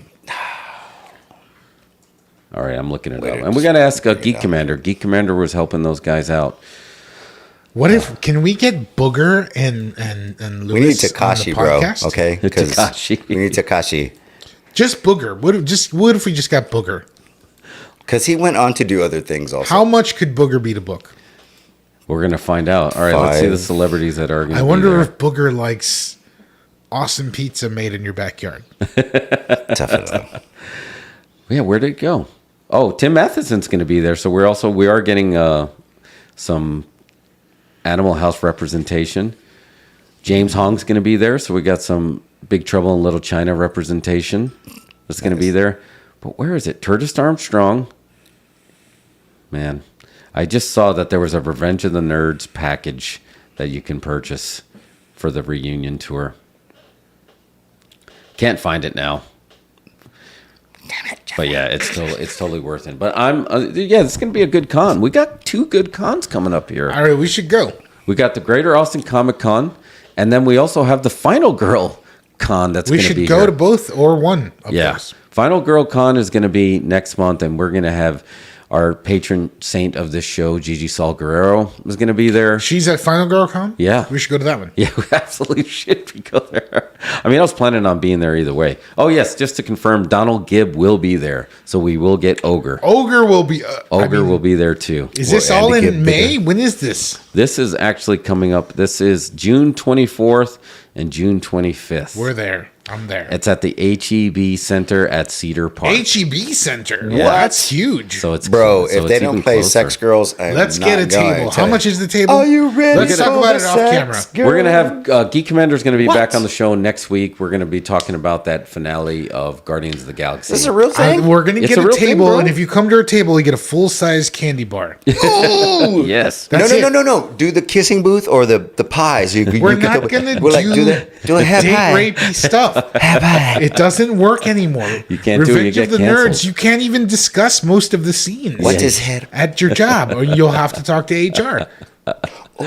Yeah, setting those cameras like literally nothing in that movie is anywhere near discussable. Wormser, have you been up all night? Yeah. Haven't you had enough? No. It is never enough. So yeah, we should go. We'll talk to Geek Commander. Remember B Rose? Here's my new pitch: Revenge of the Nerds as a horror movie. Revenge of the Nerds as a horror movie. How about that? Serious revenge. Oh my God, that is like real revenge, right? Hey. Ooh, that sounds like the news. All right, let's add that to the list. That's got to be our goal. Oh my gosh, damn, Mario, are you okay, brother? You need a hug? No, yeah, I love talking about 80s situational comedies. All right, which is going to be the name of our band. But yeah, that's pretty dope. I love Revenge of the Nerds as a horror movie. People would not see that coming. That would. Yeah, right. That's the tagline. Can you not see you never these guys saw it coming? How many of these guys you would imagine that they would have them tied up in a basement? And then like bringing them water and stuff. We're like, are you okay? All right, I'll be back in a few minutes. Yeah. Luke and Owen Wilson, Revenge of the Nerds. Talk to us, guys. I'm telling guys, this would be the greatest thing ever. Wow. Wow. Can you imagine if they turned the Hotel Coral Essex from Revenge of the Nerds 2 instead of being horror sex? It would just be hostel, and you just turn it into like a hostel, and you're doing like some weird torture scenes. Oh man, yeah, that's gonna be dope. But Charlie, welcome back. We need to talk, dude. It was so good to see you guys. Yeah, Thank you, welcome back, Thank man. y'all. You're always welcome. I feel like I gotta go. Back to Boise. Well, Boise, Idaho. Remember, we're gonna let you do the go home spot. Do your Stallone right before we go off the air. 3, 2, 1. If you don't watch these guys come out, I'll tell you drop you from a helicopter, but then I will make you pancakes. Adrian, I need pancakes. Stat.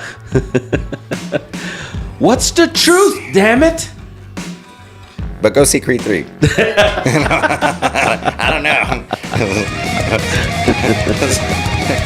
Oh, shit. On a stick. Oh, there's Meg. She just says, I want pancakes.